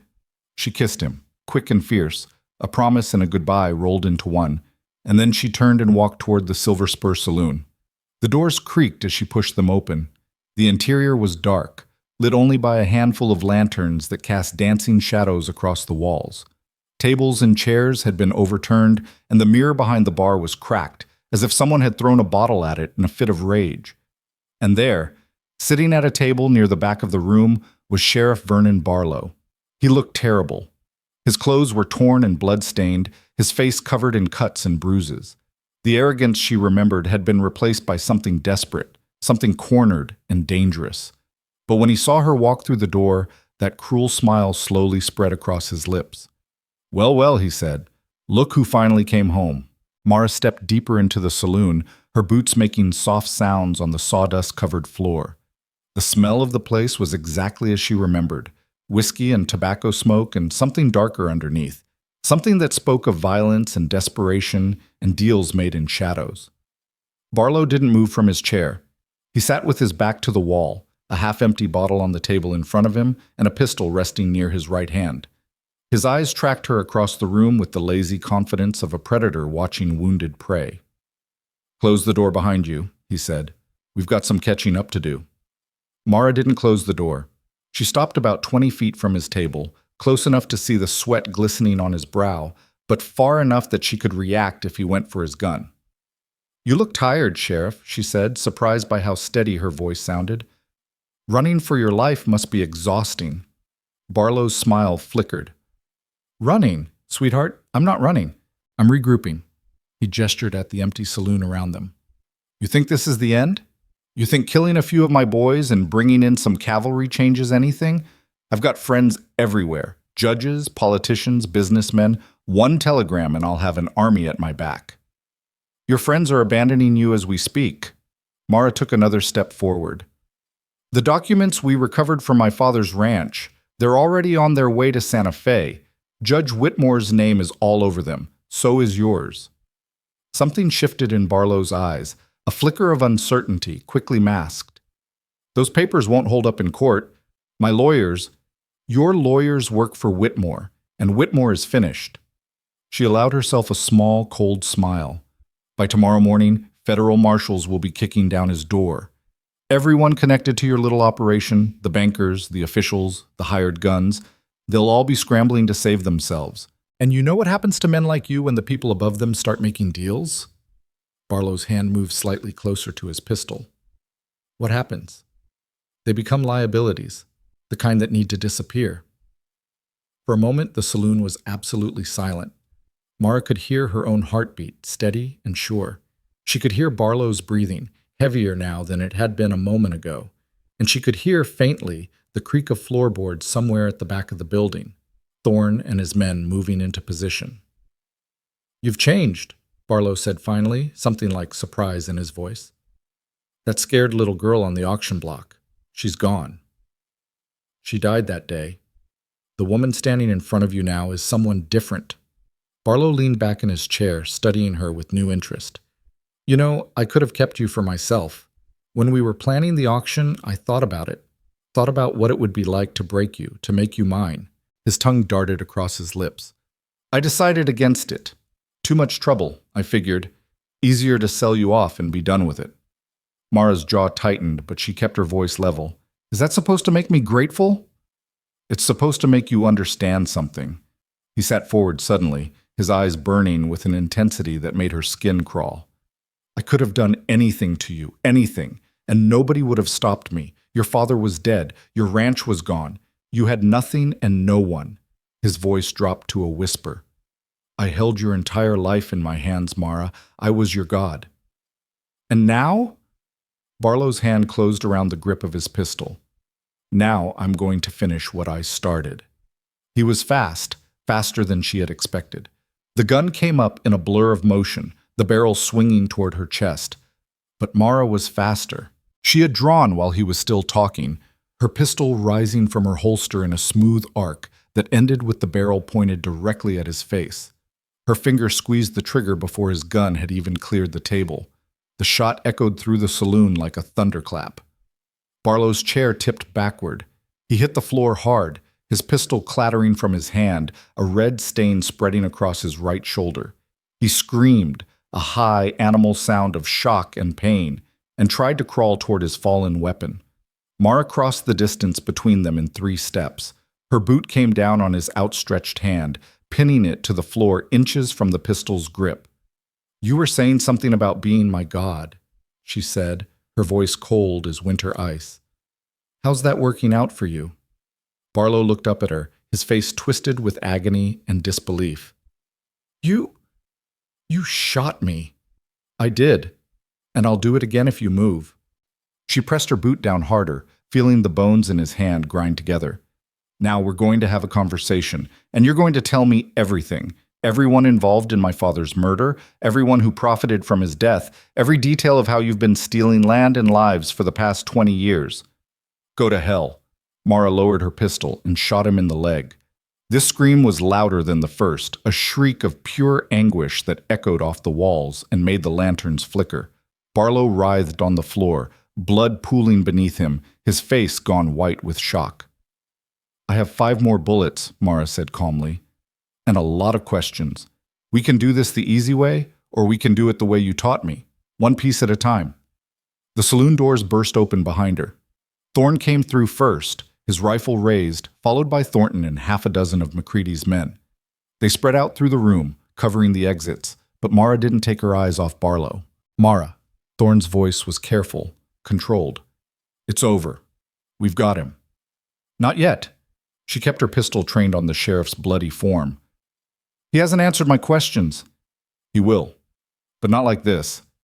Thorne moved closer, stepping into her peripheral vision. "There are laws, Mara. Courts. Due process. If we kill him here, we're no better than he is." "I'm not going to kill him." Her finger tightened on the trigger, just slightly. "I'm going to hurt him, the way he hurt me, the way he hurt my father, the way he's hurt everyone who ever stood in his way. And then what? You think that's going to bring Thomas back? You think it's going to undo what was done to you on that platform?" Thorne's voice softened, and she could hear the pain in it.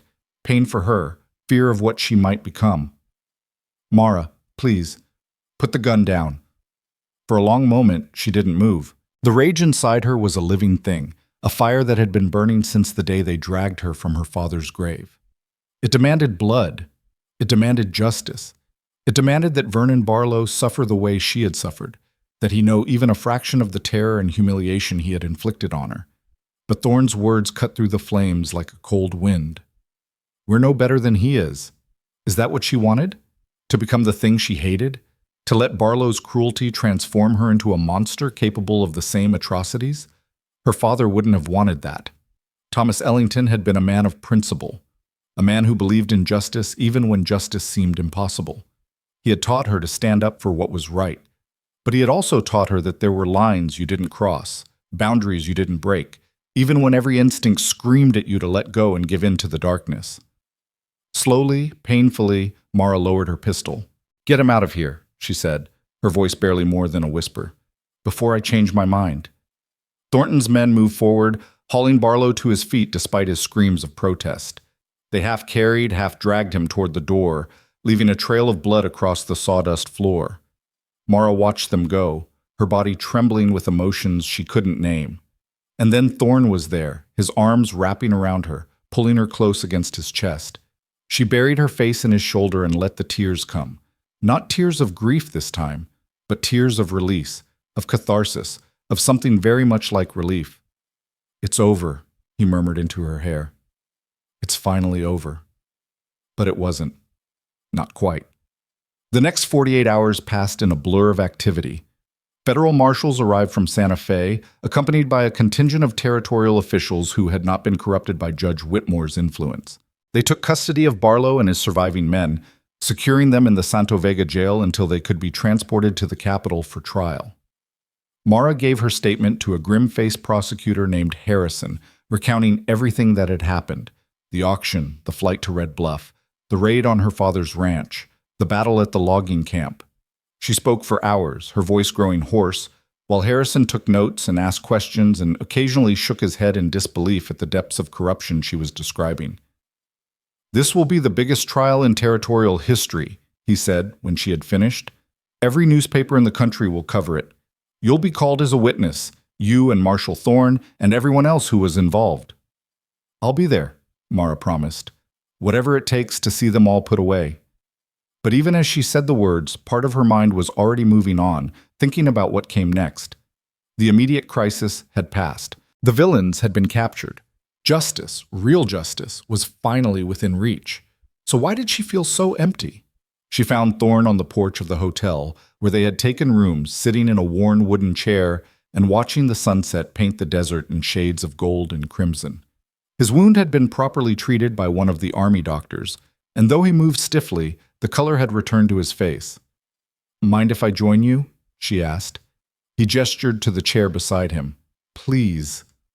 She sat, folding her hands in her lap, watching the same sunset he was watching, but seeing something entirely different. "I've been thinking about what you said," she told him after a long silence. "In Red Bluff, about walking the same path together." Thorne turned to look at her, his pale eyes catching the dying light. And I realized something, standing in that saloon with my gun pointed at Barlow's head." She paused, choosing her words carefully. "I realized that I could have pulled the trigger. Part of me wanted to, desperately. But I didn't, because of you. Because you were there, reminding me who I want to be." "Mara, let me finish." She drew a shaky breath. "My whole life I've been defined by other people. My father's daughter, the girl on the auction block, the victim, the survivor. I never got to choose who I was. It was always chosen for me." She turned to face him, and there were tears glistening in her eyes. "But now, for the first time, I get to decide. And I'm choosing you, Gage. Not because you saved me, not because I owe you, because when I'm with you, I'm the person I want to be." Thorne was silent for a long moment. The sunset deepened around them, shadows stretching across the dusty street as the sun slipped below the horizon. Then he reached out and took her hand. "I'm not an easy man to live with," he said quietly. "I've got ghosts, lots of them. Scars that don't show on the outside, but still ache when the weather changes. I wake up some nights reaching for a gun that isn't there, fighting battles that ended years ago. I have ghosts too." "I know." His grip tightened on her fingers. "That's why I think we might just work. Two broken people putting each other back together." A smile ghosted across his weathered face. "Sounds almost romantic when you say it like that." Despite everything, the trauma, the exhaustion, the weight of all that had happened, Mara felt herself smile in return. "So what now?" she asked. "Now?" Thorne looked out at the darkening desert, at the stars beginning to appear in the indigo sky. "Now we finish what we started. We go to Santa Fe. We testify.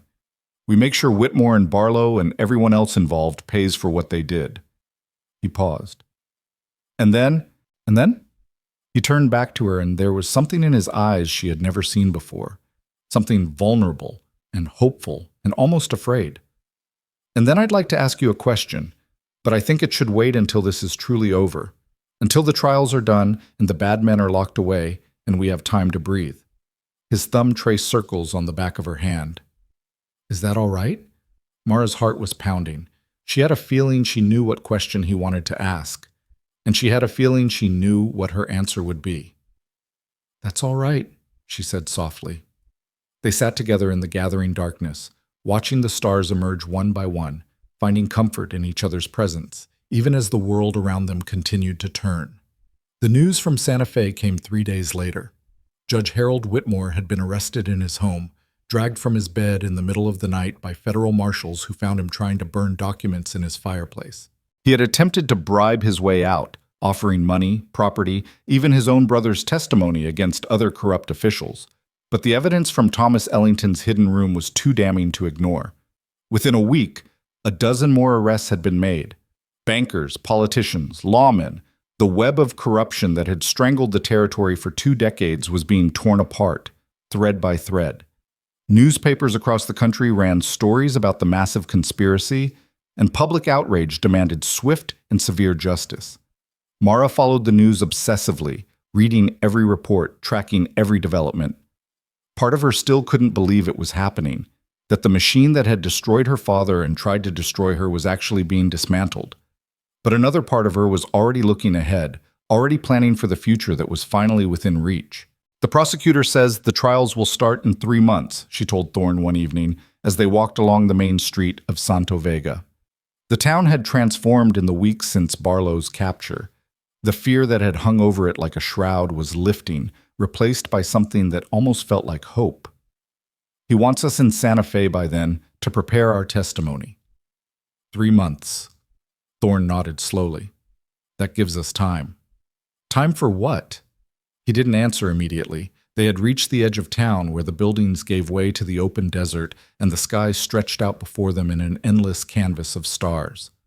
I've been thinking about what comes after, he said finally, after the trials, after everything is settled. And? My term as marshal ends next spring. I could renew it, keep doing what I've been doing, or...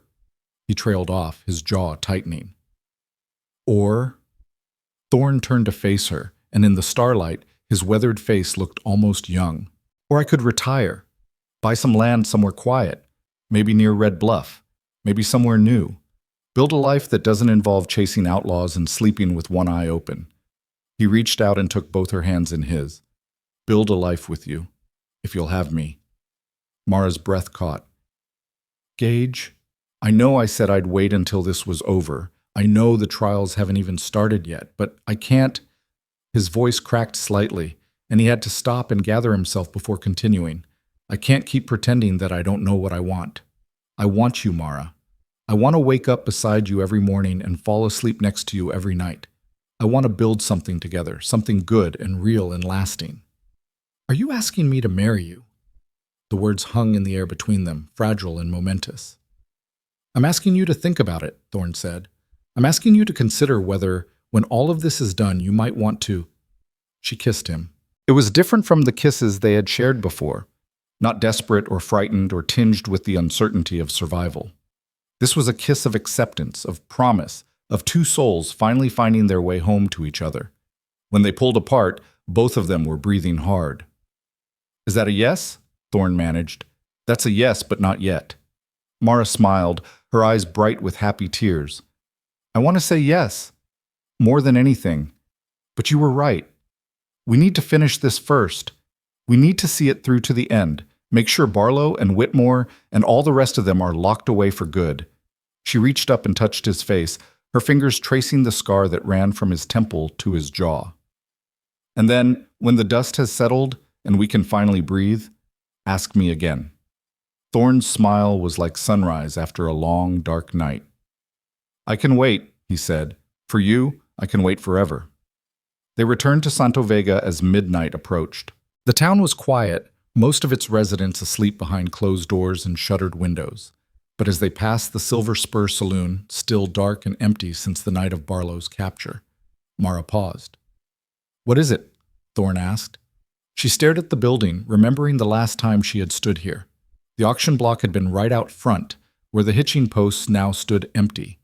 She could still feel the rope around her wrists, still hear the shouted bids, still see the leering faces of the men who had treated her like property. But the fear that had accompanied those memories was fading. In its place was something else, something stronger. I used to have nightmares about this place, she said quietly.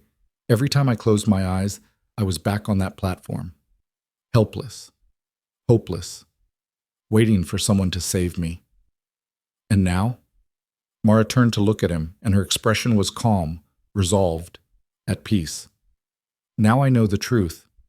I didn't need someone to save me, Gage. I needed someone to remind me that I was worth saving. She took his hand, lacing her fingers through his. You gave me that, and I'll spend the rest of my life being grateful. They walked back to the hotel in comfortable silence, two figures moving through the darkness with the easy rhythm of people who had found their place in the world. The stars wheeled overhead, indifferent and eternal. But for once their cold light didn't feel lonely. It felt like possibility. The next morning brought unexpected visitors. Mara was eating breakfast in the hotel dining room when the door opened and a group of women walked in. A dozen of them, maybe more, ranging in age from barely 20 to well past 60. They approached her table with nervous determination, their faces a mixture of hope and apprehension. "Miss Ellington?" The speaker was a middle-aged woman with steel gray hair and sharp, intelligent eyes. "My name is Margaret Holloway. She gestured at the women behind her. "We wanted to thank you." Mara set down her fork, confused. "Thank me? For what?" "For what you did." Margaret's voice grew stronger. "For standing up to Barlow and his men, for bringing justice to this territory." She glanced at her companions, drawing courage from their presence. "Every woman in this room has lost something to the corruption you helped destroy. Husbands, fathers, brothers, sons. Some of us lost our land. Some of us lost our savings. Some of us lost—" She trailed off, unable to finish. "Some of us lost our dignity," another woman said softly. "The way you almost did." Mara's throat tightened.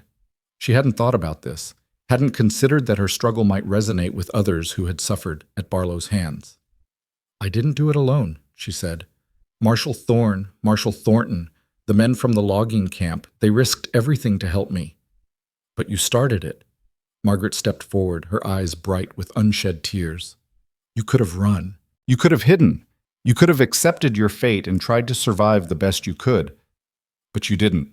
You fought back. And because you did, the rest of us finally have hope." The women gathered around her table, each one offering words of gratitude, sharing stories of their own losses and their own small acts of resistance against the tyranny that had gripped the territory for so long. Mara listened to them all, holding their hands, meeting their eyes, trying to absorb the enormity of what she was hearing. She had thought of her mission as personal, a daughter's quest to avenge her father and reclaim her stolen life. She hadn't realized that it was also something larger, something that touched the lives of countless others who had suffered in silence. "What will you do now?" Margaret asked when the stories had been shared and the tears had been dried. Mara thought about the question. She thought about Thorne's proposal, about the future they were beginning to imagine together. She thought about the trials that were coming, the testimony she would give, the justice that was finally within reach. And she thought about these women, these survivors, who had found the courage to step forward because she had stepped forward first. "I'm going to finish what I started," she said. "I'm going to make sure that everyone responsible for this nightmare is held accountable." And then she smiled, a genuine smile that felt strange on her face after so many weeks of tension and fear. "And then I'm going to build a new life, a good life, a life that my father would have been proud of." Margaret reached out and squeezed her hand. "If you ever need anything, anything at all, you know where to find us." After the women had gone, Mara sat alone in the dining room, staring at the empty plates and cold coffee.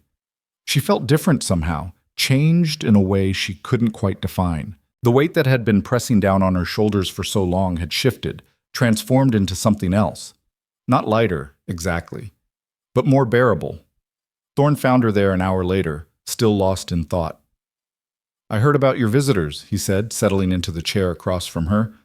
"Word is spreading. People are calling you a hero." "I'm not a hero. Tell that to the women who came to thank you this morning." He reached across the table and took her hand. "You may not see yourself that way, Mara, but they do. And so do I." She looked at him, this scarred, weathered lawman who had given up everything to save her, and felt something warm bloom in her chest. "We should start packing," she said. "The trials are in 3 months, but we have a lot of ground to cover between now and then. Actually, there's something I need to do first." "What?" Thorne's expression grew serious. "I need to go back to Red Bluff, just for a few days. There are things I need to settle there, loose ends to tie up, arrangements to make." He hesitated. "I could wait until after the trials, but you'd rather do it now." "I'd rather do it before I ask you that question again." His eyes held hers, steady and sure. "I want to come to you with everything in order, no baggage, no complications, just me, asking you to share my life." Mara felt her heart swell with a love so fierce it almost hurt. "Go," she said. "Do what you need to do. I'll be here when you get back." He left the next morning, riding north toward Red Bluff with the sunrise at his back. Mara stood on the hotel porch and watched him go, feeling the distance grow between them with each passing moment. But it didn't feel like loss.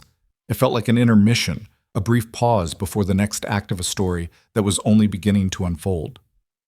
She turned back to the hotel, already making plans for the days ahead. There was work to be done, testimony to prepare, a future to build. And for the first time in longer than she could remember, she was looking forward to all of it. The waiting was harder than she had expected. 5 days passed, then 6, then 7. Mara threw herself into preparation for the trials, working with Prosecutor Harrison to organize the evidence and refine her testimony. She met with Thornton, who was coordinating the federal response from a temporary office in Santo Vega. She even returned to her father's ranch, now secured by the territorial government, to walk through the rooms where she had grown up and make peace with the ghosts that lingered there. But every night, as she lay alone in her hotel room, she found herself listening for the sound of hoofbeats that didn't come. On the 8th day, a rider arrived from Red Bluff. It was Billy, Thorne's young deputy, and his face was pale with exhaustion and something else, something that made Mara's blood run cold. "Miss Ellington." He dismounted in a rush, nearly stumbling over his own feet. "You need to come. Right now." "What happened? Is Gage—" "He's alive." Billy's voice cracked. "But there's trouble. Bad trouble. Some of Barlow's men, the ones who escaped before the cavalry arrived, they tracked the marshal back to Red Bluff. They what?" Billy couldn't meet her eyes. "They're holding the town hostage. They've got the marshal locked up in his own jail. They say if anyone tries to rescue him, they'll burn Red Bluff to the ground." Mara's world tilted. For a moment she couldn't breathe, couldn't think, couldn't do anything but stand there as the implications crashed over her like a wave. Then the shock gave way to something else, something hot and fierce and absolutely unstoppable. "How many men do you have?" she asked, her voice steady despite the terror clawing at her heart. "Just me. The other deputies are prisoners too." "Then we gather more." She turned on her heel and strode toward the livery stable where her mare was housed. "Thornton has men, McCready has men. We'll ride to Red Bluff with an army if we have to, and we'll tear those bastards apart." "Miss Ellington?" She spun to face him, and whatever he saw in her expression made him take a step backward. "They have the man I love," she said, each word dropping like a stone into still water. "They have him locked in a cage and they're threatening to kill him if anyone interferes. Do you really think I'm going to sit here and wait for someone else to save him?" Billy swallowed hard. "No, ma'am." "Good. Now help me saddle my horse." Within 2 hours, they were riding north at a punishing pace. Mara, Billy, Thornton, and 30 volunteers from Santo Vega who had heard about the situation and refused to stand by while their hero was held hostage. They pushed their horses to the limit, stopping only when absolutely necessary, driven by the knowledge that every passing hour brought Thorne closer to death. Mara rode at the front, her jaw set with determination, her eyes fixed on the horizon. She thought about the night Thorne had walked into the Silver Spur Saloon and bought her freedom with everything he had. She thought about the campfires they had shared, the conversations that had peeled away the layers of their armor and revealed the wounded souls beneath. She thought about the kiss in her hotel room, the promise in his eyes, the future they had been so close to grasping. And she thought about what she would do to the men who had taken him from her. The answer came easily, burning bright in the darkness of her mind. Whatever it takes. They reached Red Bluff as the sun was setting on the 2nd day of riding. The town looked peaceful from a distance. Streets quiet, buildings intact. No sign of the violence that lurked within. But as they drew closer, Mara could see the truth. Armed men patrolled the streets in pairs, their rifles held ready.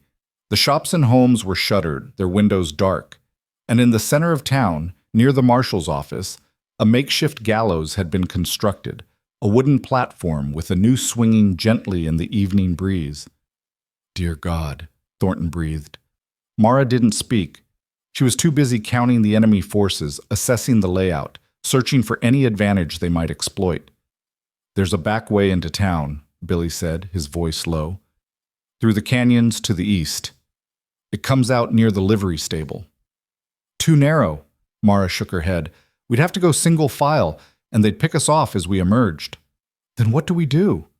She stared at the town, at the gallows, at the armed men, at the jail where Thorn was being held, and slowly a plan began to form in her mind. We give them what they want, she said. Which is? Me. Mara turned to face the others, her expression calm despite the fear churning in her stomach. Barlow's men don't care about Red Bluff. They don't care about holding hostages or making demands. They want revenge. Revenge for what I did to their boss, for the men they lost at the logging camp, for the whole operation falling apart. She paused, letting the words sink in. If I walk in there alone and offer myself in exchange for the hostages, they'll take the deal. That's suicide, Thornton said flatly. No, it's a distraction. Mara's eyes glittered with cold purpose. While I'm keeping them busy, you take your men around through the canyons. Billy knows the way. It'll be slow, but if you time it right, you'll emerge behind their defensive line. When the shooting starts, they won't know which way to turn. And what about you? I'll be in the middle of it, exactly where I need to be. Thornton stared at her for a long moment. Then slowly, he nodded.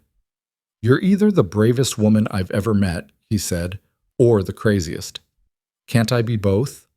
She dismounted and handed her reins to Billy. Then she reached into her saddlebag and pulled out the pistol Thorn had given her, the same one she had used to shoot Barlow in that Santo Vega saloon. Wait for my signal, she said. What signal? Mara smiled, a fierce, dangerous smile that would have made her father proud. You'll know it when you hear it. And then she walked toward the town, alone, into the gathering darkness. The main street of Red Bluff stretched before her like a gauntlet, each step taking her deeper into enemy territory. Mara kept her hands visible at her sides, her pistol tucked into the back of her waistband where it couldn't be seen. The evening air was cool against her skin, carrying the scent of wood smoke and dust, and something else underneath, the acrid tang of fear. She had walked about 50 yards when the first guard spotted her. Hold it right there! A man stepped out from behind a water trough, his rifle trained on her chest. He was young, barely older than Billy, with a scraggly beard and nervous eyes. Who are you? What do you want? My name is Mara Ellington. She kept her voice calm, projecting confidence she didn't entirely feel.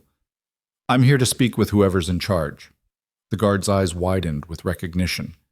Ellington? The woman who shot your boss, yes. Mara allowed herself a small, cold smile. I imagine your friends have been talking about me. The young man's rifle wavered. He glanced over his shoulder, clearly uncertain what to do with this unexpected development. Before he could make a decision, another figure emerged from the shadows, an older man with a scarred face and the dead eyes of someone who had long since stopped caring about right and wrong. Well, well. The scarred man approached slowly, his hand resting on the butt of his holstered pistol. Mara Ellington, we were wondering when you'd show up. Here I am. Now take me to your leader. The scarred man laughed, a harsh, humorless sound. You've got nerve, I'll give you that. Walking in here like you own the place. He gestured with his pistol. Start moving, and if you try anything clever, I'll put a bullet in your spine. They marched her down the main street, past shuttered windows and locked doors. Mara could feel eyes watching her from the darkness, townspeople peering through cracks in their curtains, witnesses to whatever was about to unfold. She wondered how many of them recognized her, how many knew why she was here and what she was risking. The marshal's office sat at the center of town, a sturdy stone building with barred windows and a heavy wooden door. 2 more guards flanked the entrance, and through the front window Mara could see lamplight flickering inside. The scarred man pushed her through the door. The office was exactly as she remembered from Thorne's descriptions. A functional space with a desk, a gun rack, a pot-bellied stove, and a row of cells along the back wall. The cells were full now. Townspeople crowded together behind the bars, their faces pale with fear and exhaustion. And in the last cell, separated from the others, was Gage Thorne. He looked terrible. His face was bruised, his shirt torn and blood-stained, and his hands were bound behind his back. But when he saw her walk through the door, his eyes went wide with a mixture of hope and horror. Mara, what are you— Quiet! The man sitting behind the desk rose to his feet, and Mara recognized him immediately. Cornelius Drake, the mining magnate who had bid on her at the auction, the man who, according to the documents they had recovered, was one of Judge Whitmore's primary financial backers. He should have been in custody with the others, should have been locked in a Santa Fe jail cell awaiting trial. But here he was, standing in the marshal's office of Red Bluff, with a satisfied smile spreading across his thin lips. "Miss Ellington?" Drake's voice was smooth, cultured, the voice of a man who had always had others do his dirty work for him. "I was hoping we'd have a chance to finish our business. How did you escape?" "Escape?" Drake laughed softly. "My dear, I was never captured. While Whitmore and Barlow were blundering about, drawing attention to themselves, I was quietly liquidating my assets and preparing for contingencies." He gestured at the armed men surrounding them. "These gentlemen are mercenaries, professionals, unlike the rabble Barlow employed. They don't ask questions. They simply do what they're paid to do." "And what are they being paid to do?" Drake's smile widened. "Originally, retrieve certain documents that I was told you had in your possession, documents that could prove inconvenient for my future business endeavors." He paused, his eyes traveling over her with an appraising look that made her skin crawl. "But now that you've delivered yourself directly into my hands, I find myself reconsidering my priorities." "Let the hostages go." Mara's voice was steady, but her heart was pounding. "Let them go, and I'll cooperate. I'll tell you where the documents are. I'll do whatever you want." "How very noble." Drake moved closer, close enough that she could smell his expensive cologne. "But I'm afraid it's not that simple. You've caused me a great deal of trouble, Miss Ellington. Millions of dollars in lost investments, business partnerships destroyed, my reputation in certain circles irreparably damaged." His voice hardened. "There has to be a reckoning. Then take it out on me, not on these people. They've done nothing to you." "No, they haven't, but Marshal Thorne has." Drake glanced toward the cell where Thorne was watching with murder in his eyes. "He killed 6 of my men at the logging camp, cost me a small fortune in recruitment and training." He turned back to Mara. "I was planning to hang him tomorrow morning, a public execution, to remind the citizens of Red Bluff what happens when people interfere with my affairs." Mara felt her blood run cold. "You can't. I can do whatever I want." Drake's mask of civility slipped, revealing the predator beneath. "I have the guns. I have the men. And now I have you." He reached out and gripped her chin, forcing her to meet his gaze. "The question is, what am I going to do with you?" Mara stared into his eyes, cold, calculating, utterly devoid of mercy, and knew that there would be no reasoning with this man, no bargaining, no appeal to his better nature, because he didn't have one, which meant it was time for Plan B. "Actually," she said, "I have a better question." "Oh? What are you going to do when 30 armed men come pouring out of the canyons behind your defensive line?" Drake's grip on her chin loosened. "What are you talking about? Did you really think I walked in here alone?" Mara smiled, a cold, fierce smile that didn't reach her eyes. "I'm the distraction, Mr. Drake. While you've been busy gloating, Federal Marshal Thornton has been leading a rescue party through the eastern passes. They should be in position right about—" A gunshot cracked through the night air, followed by another, and then the staccato roar of a full-fledged firefight. Now! Everything happened at once. Mara yanked free of Drake's grip and threw herself to the side, her hand reaching for the pistol at her back. The scarred mercenary lunged for her, but she was faster. The gun came up and she fired in one smooth motion, the bullet catching him in the chest and sending him sprawling backward into the desk. Drake was scrambling for cover, shouting orders to his remaining men. "Kill her! Kill them all!" But his men were in disarray, caught between the assault from outside and the threat inside. Mara dropped 2 more before they could bring their weapons to bear, then dove behind the pot-bellied stove as return fire shredded the air above her head. "Thorne!" She popped up long enough to fire another shot, then dropped back down. "Can you get free?" "Working on it!" His voice was strained but determined. Outside, the sounds of battle intensified. Mara could hear Thornton shouting commands, could hear the thunder of hooves and the crack of rifles. Drake's mercenaries were caught in a crossfire, their carefully planned defenses crumbling under the weight of the unexpected assault. But inside the office, the situation remained desperate. 2 guards had taken up positions near the cells, using the captive townspeople as human shields. Drake himself had retreated to the far corner of the room, a small pistol clutched in his manicured hands. And between Mara and Thorne's cell, 4 more mercenaries were pouring fire in her direction. She was pinned down, outnumbered, running low on ammunition, and she had never felt more alive. "Miss Ellington," Drake's voice rose above the chaos. "You can't win this. Surrender now and I'll make it quick, for you and for your precious marshal." "Counteroffer," Mara shouted back. You surrender and I'll make sure you live long enough to stand trial." Drake laughed, a high, unhinged sound. "You're in no position to tss." The front door exploded inward. Thornton came through first, his rifle blazing. Behind him came McCready's loggers, Billy, and a dozen townspeople who had slipped away from their captors in the confusion and armed themselves with whatever they could find. The mercenaries never stood a chance. The firefight was brutal but brief. Within minutes, Drake's men were dead or surrendering, their professional discipline no match for the fury of people fighting for their homes and their lives. But Drake himself had disappeared. Mara spotted the side door swinging open and knew, with a certainty that settled in her bones like cold iron, where he had gone. She ran. The alley behind the marshal's office was dark and narrow, choked with debris and shadow. She could hear footsteps ahead, Drake fleeing toward the livery stable where fresh horses waited. She couldn't let him escape. If he got away, if he managed to reach the border or slip onto a ship bound for some distant port, all of this would have been for nothing. He would rebuild. He would plan. And someday, when she least expected it, he would come for her again. Not today. Not ever again. She burst out of the alley and into the open ground behind the livery. Drake was there, struggling to mount a skittish horse that wanted nothing to do with the sounds of gunfire echoing through the town. "Drake!" He spun, his pistol coming up.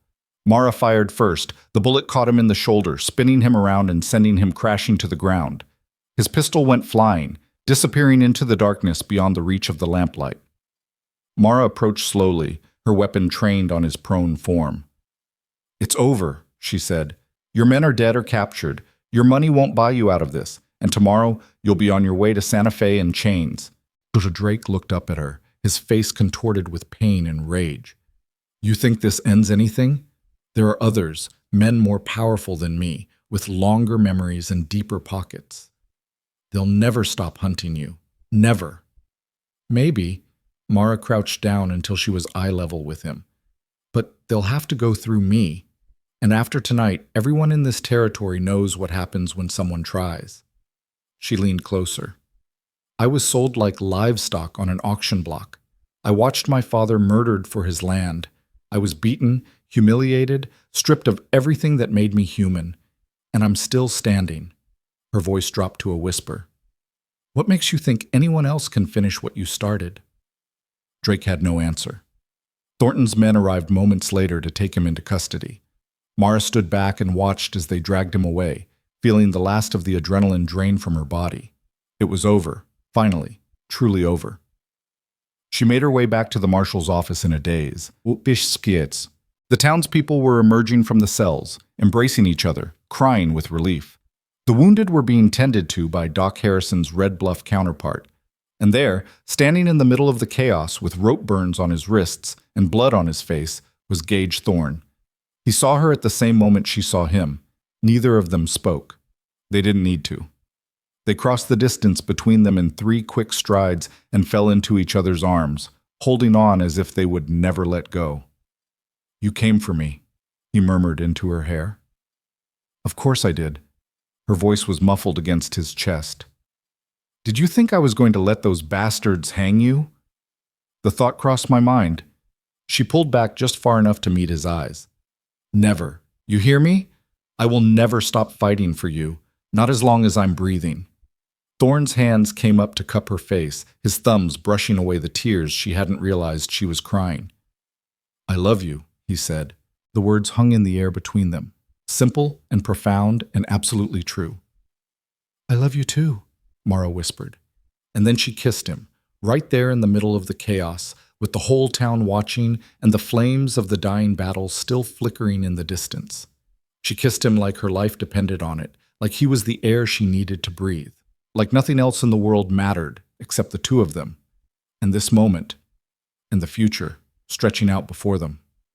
When they finally broke apart, Thornton was standing nearby with an amused expression on his weathered face. "Sorry to interrupt," he said dryly, "but we've got prisoners to process and wounded to tend to, and about 100 other things that need doing." "Later," Mara said, not taking her eyes off Thorn. "Much later," Thorn agreed. Thornton sighed. "Young love, fine, take the night. But tomorrow, we've got work to do." The trials began 2 months later in Santa Fe. Mara testified for 3 days straight, recounting every detail of her ordeal: the auction, the flight from Santo Vega, the raid on her father's ranch, the battles and betrayals and narrow escapes. She spoke clearly and calmly, her voice never wavering, her eyes meeting those of the jurors with a steadiness that commanded respect. Thorn testified as well, as did Thornton and McCready and dozens of others who had witnessed the conspiracy firsthand. The evidence was overwhelming. Thomas Ellington's documents, Drake's financial records, the sworn statements of turncoats who had decided to cooperate in exchange for lighter sentences. Judge Whitmore was convicted of 17 counts of fraud, extortion, and conspiracy to commit murder. He was sentenced to life in prison without the possibility of parole. Sheriff Vernon Barlow was convicted of 32 counts, including the murder of Thomas Ellington. He was sentenced to hang, and the sentence was carried out on a gray November morning in the Santa Fe courtyard. Mara didn't attend the execution. She had no desire to watch Barlow die. Justice had been served. That was enough. Cornelius Drake was convicted on 15 counts and sentenced to 40 years. He would die in prison, old and forgotten, stripped of the wealth and power that had once made him untouchable.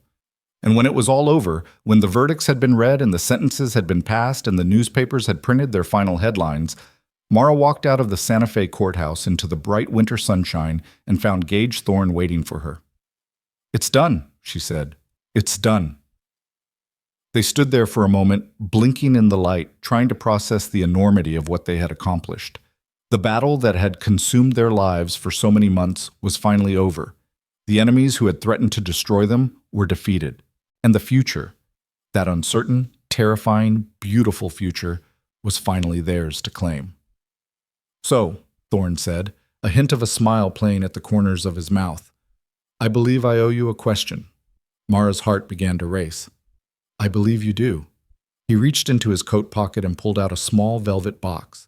When he opened it, the diamond inside caught the sunlight and scattered it into 1,000 tiny rainbows. "Mara Ellington," he said, his voice steady despite the emotion shimmering in his pale eyes, "I have loved you since the moment I saw you fighting for your dignity on that auction block. I have loved you through gunfights and chases and battles that should have killed us both. And I will love you for every day of whatever time we have left on this earth." He paused, his throat working. "Will you marry me?" Mara looked at the ring, looked at the man holding it, looked at the life stretching out before her, a life she had never dared to imagine, a life built on love and courage and the unshakable knowledge that she was finally, truly free. "Yes," she said. "Yes, I'll marry you 1,000 times, yes." He slipped the ring onto her finger, and it fit perfectly, as if it had been made for her, as if it had been waiting all along. And then they kissed there on the courthouse steps, with the winter sun warming their faces and the citizens of Santa Fe applauding around them. They kissed like two people who had walked through fire and come out the other side. They kissed like survivors, like victors, like partners who would face whatever came next together, hand in hand, for the rest of their lives. The wedding took place in Red Bluff on a warm spring afternoon when the wildflowers were blooming in the mountain meadows and the air smelled of sagebrush and possibility.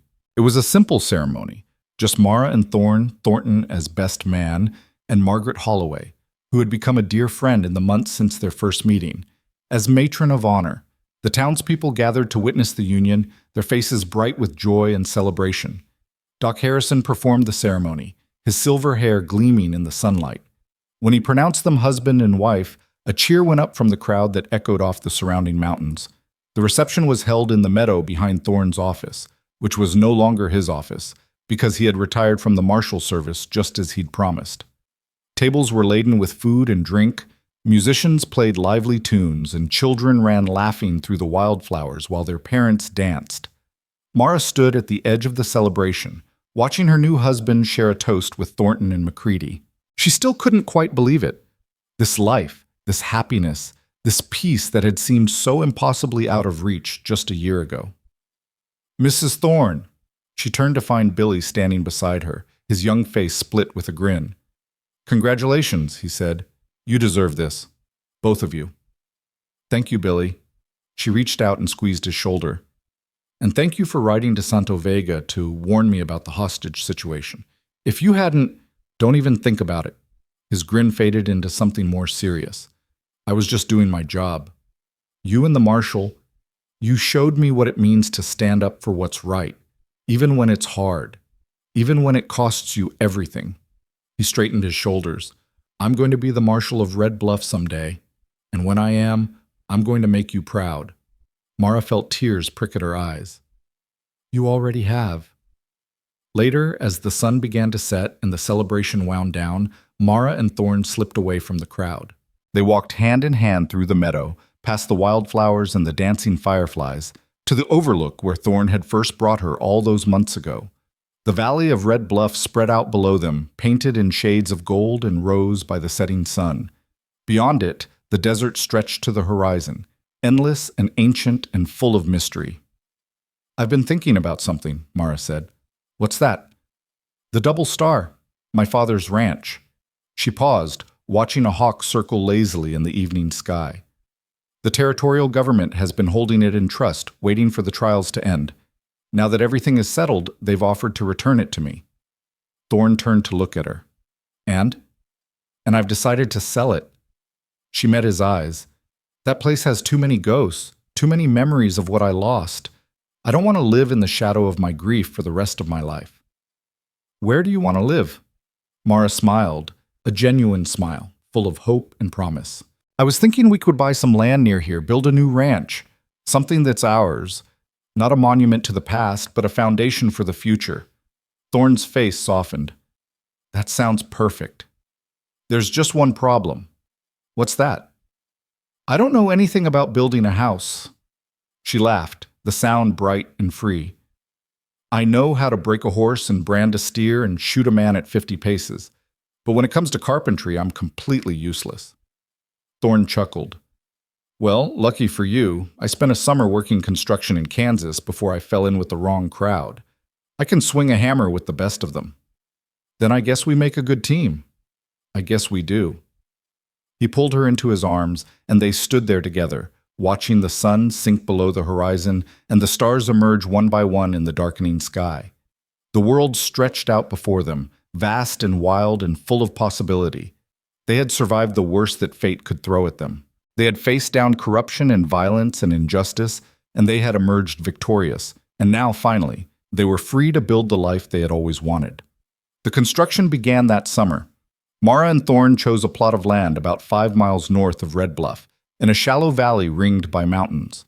There was a stream running through the property. Good water, Thorne said, clean and cold, and plenty of grazing land for the cattle they planned to raise. They hired workers from the logging camp and the town, men who were eager to help the couple who had freed them from Barlow's tyranny. The work was hard but satisfying, and every day brought them closer to their goal.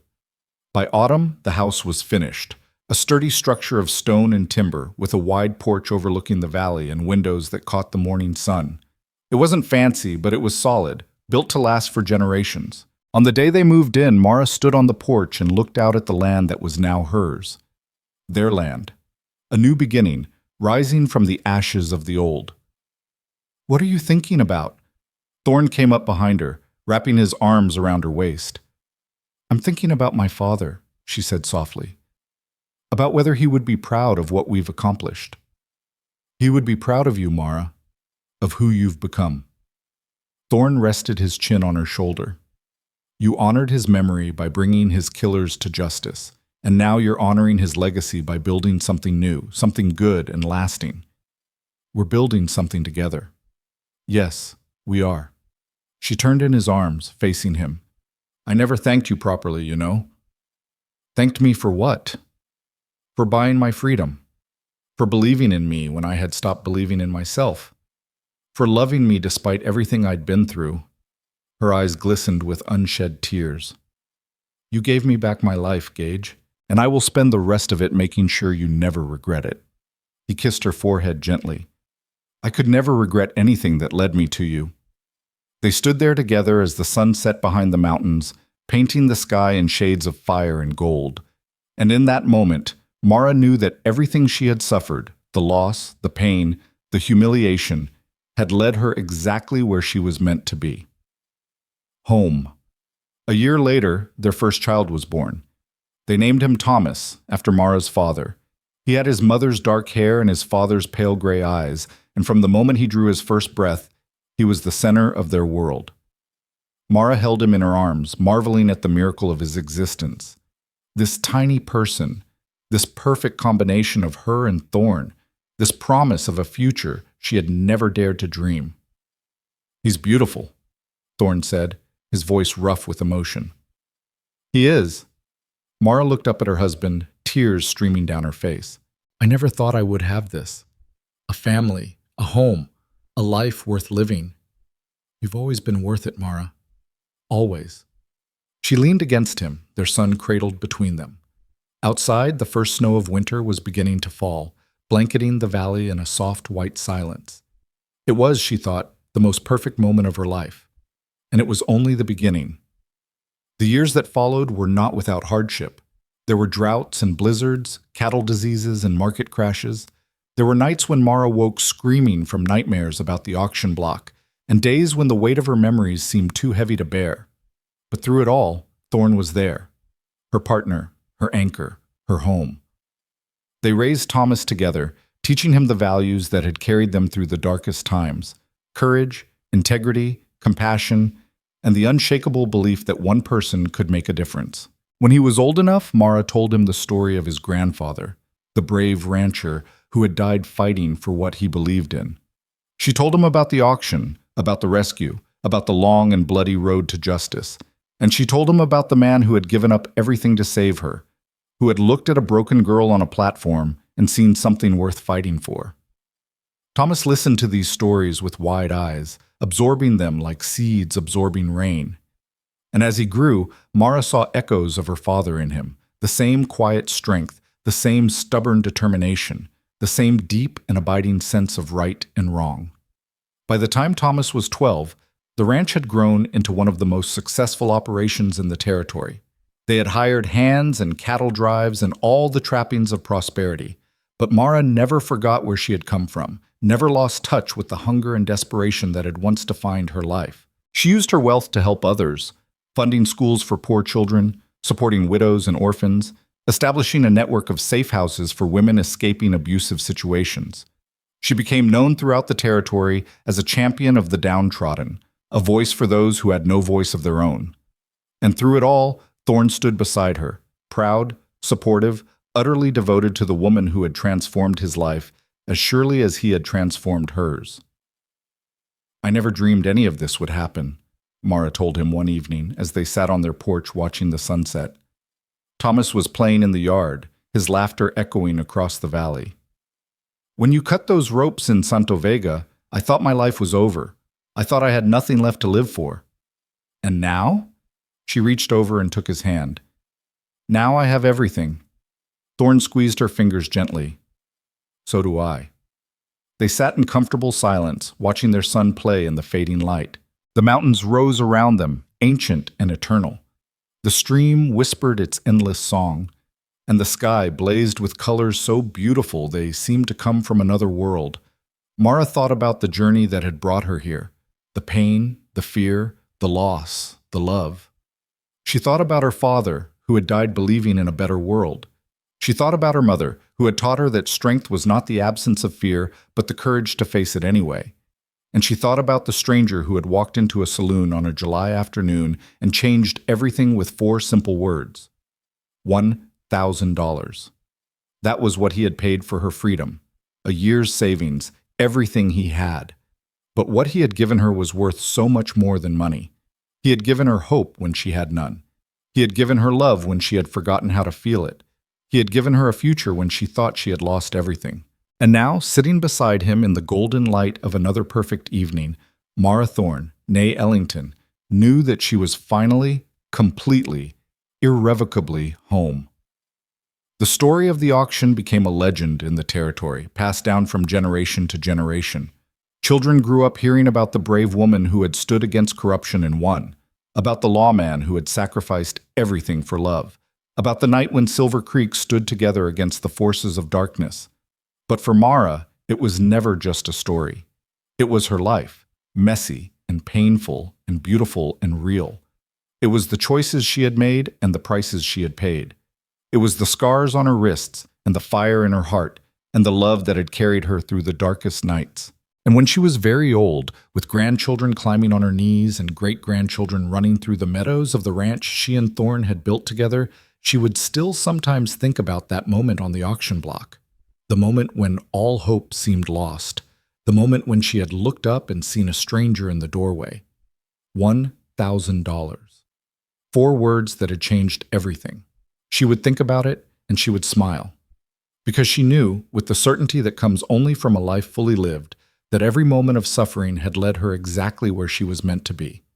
Home. With her family. With her love. With a heart that had been broken and healed and broken again, but never, ever defeated. On the last night of her life, Mara Thorne lay in her bed, surrounded by generations of family. Gage had passed 5 years earlier, and not a day went by that she didn't miss him. But she knew she would see him again soon.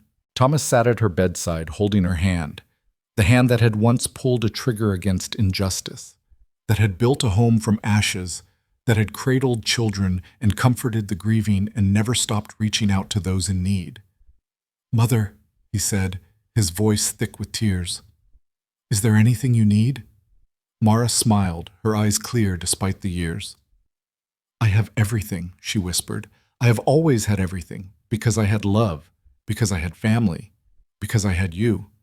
She closed her eyes, and her breathing slowed. And in those final moments she dreamed. She dreamed of a dusty saloon in a forgotten town.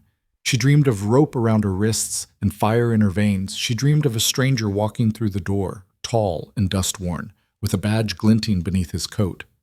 She dreamed of the words that had saved her. $1,000. Name's Gage Thorne, and you're free now. Mara Ellington Thorne died with a smile on her face, surrounded by the family she had built and the legacy she had created. She died knowing that she had lived a life worth living, a life of courage and love and unshakable hope. She died free. And in the end, that was all that mattered.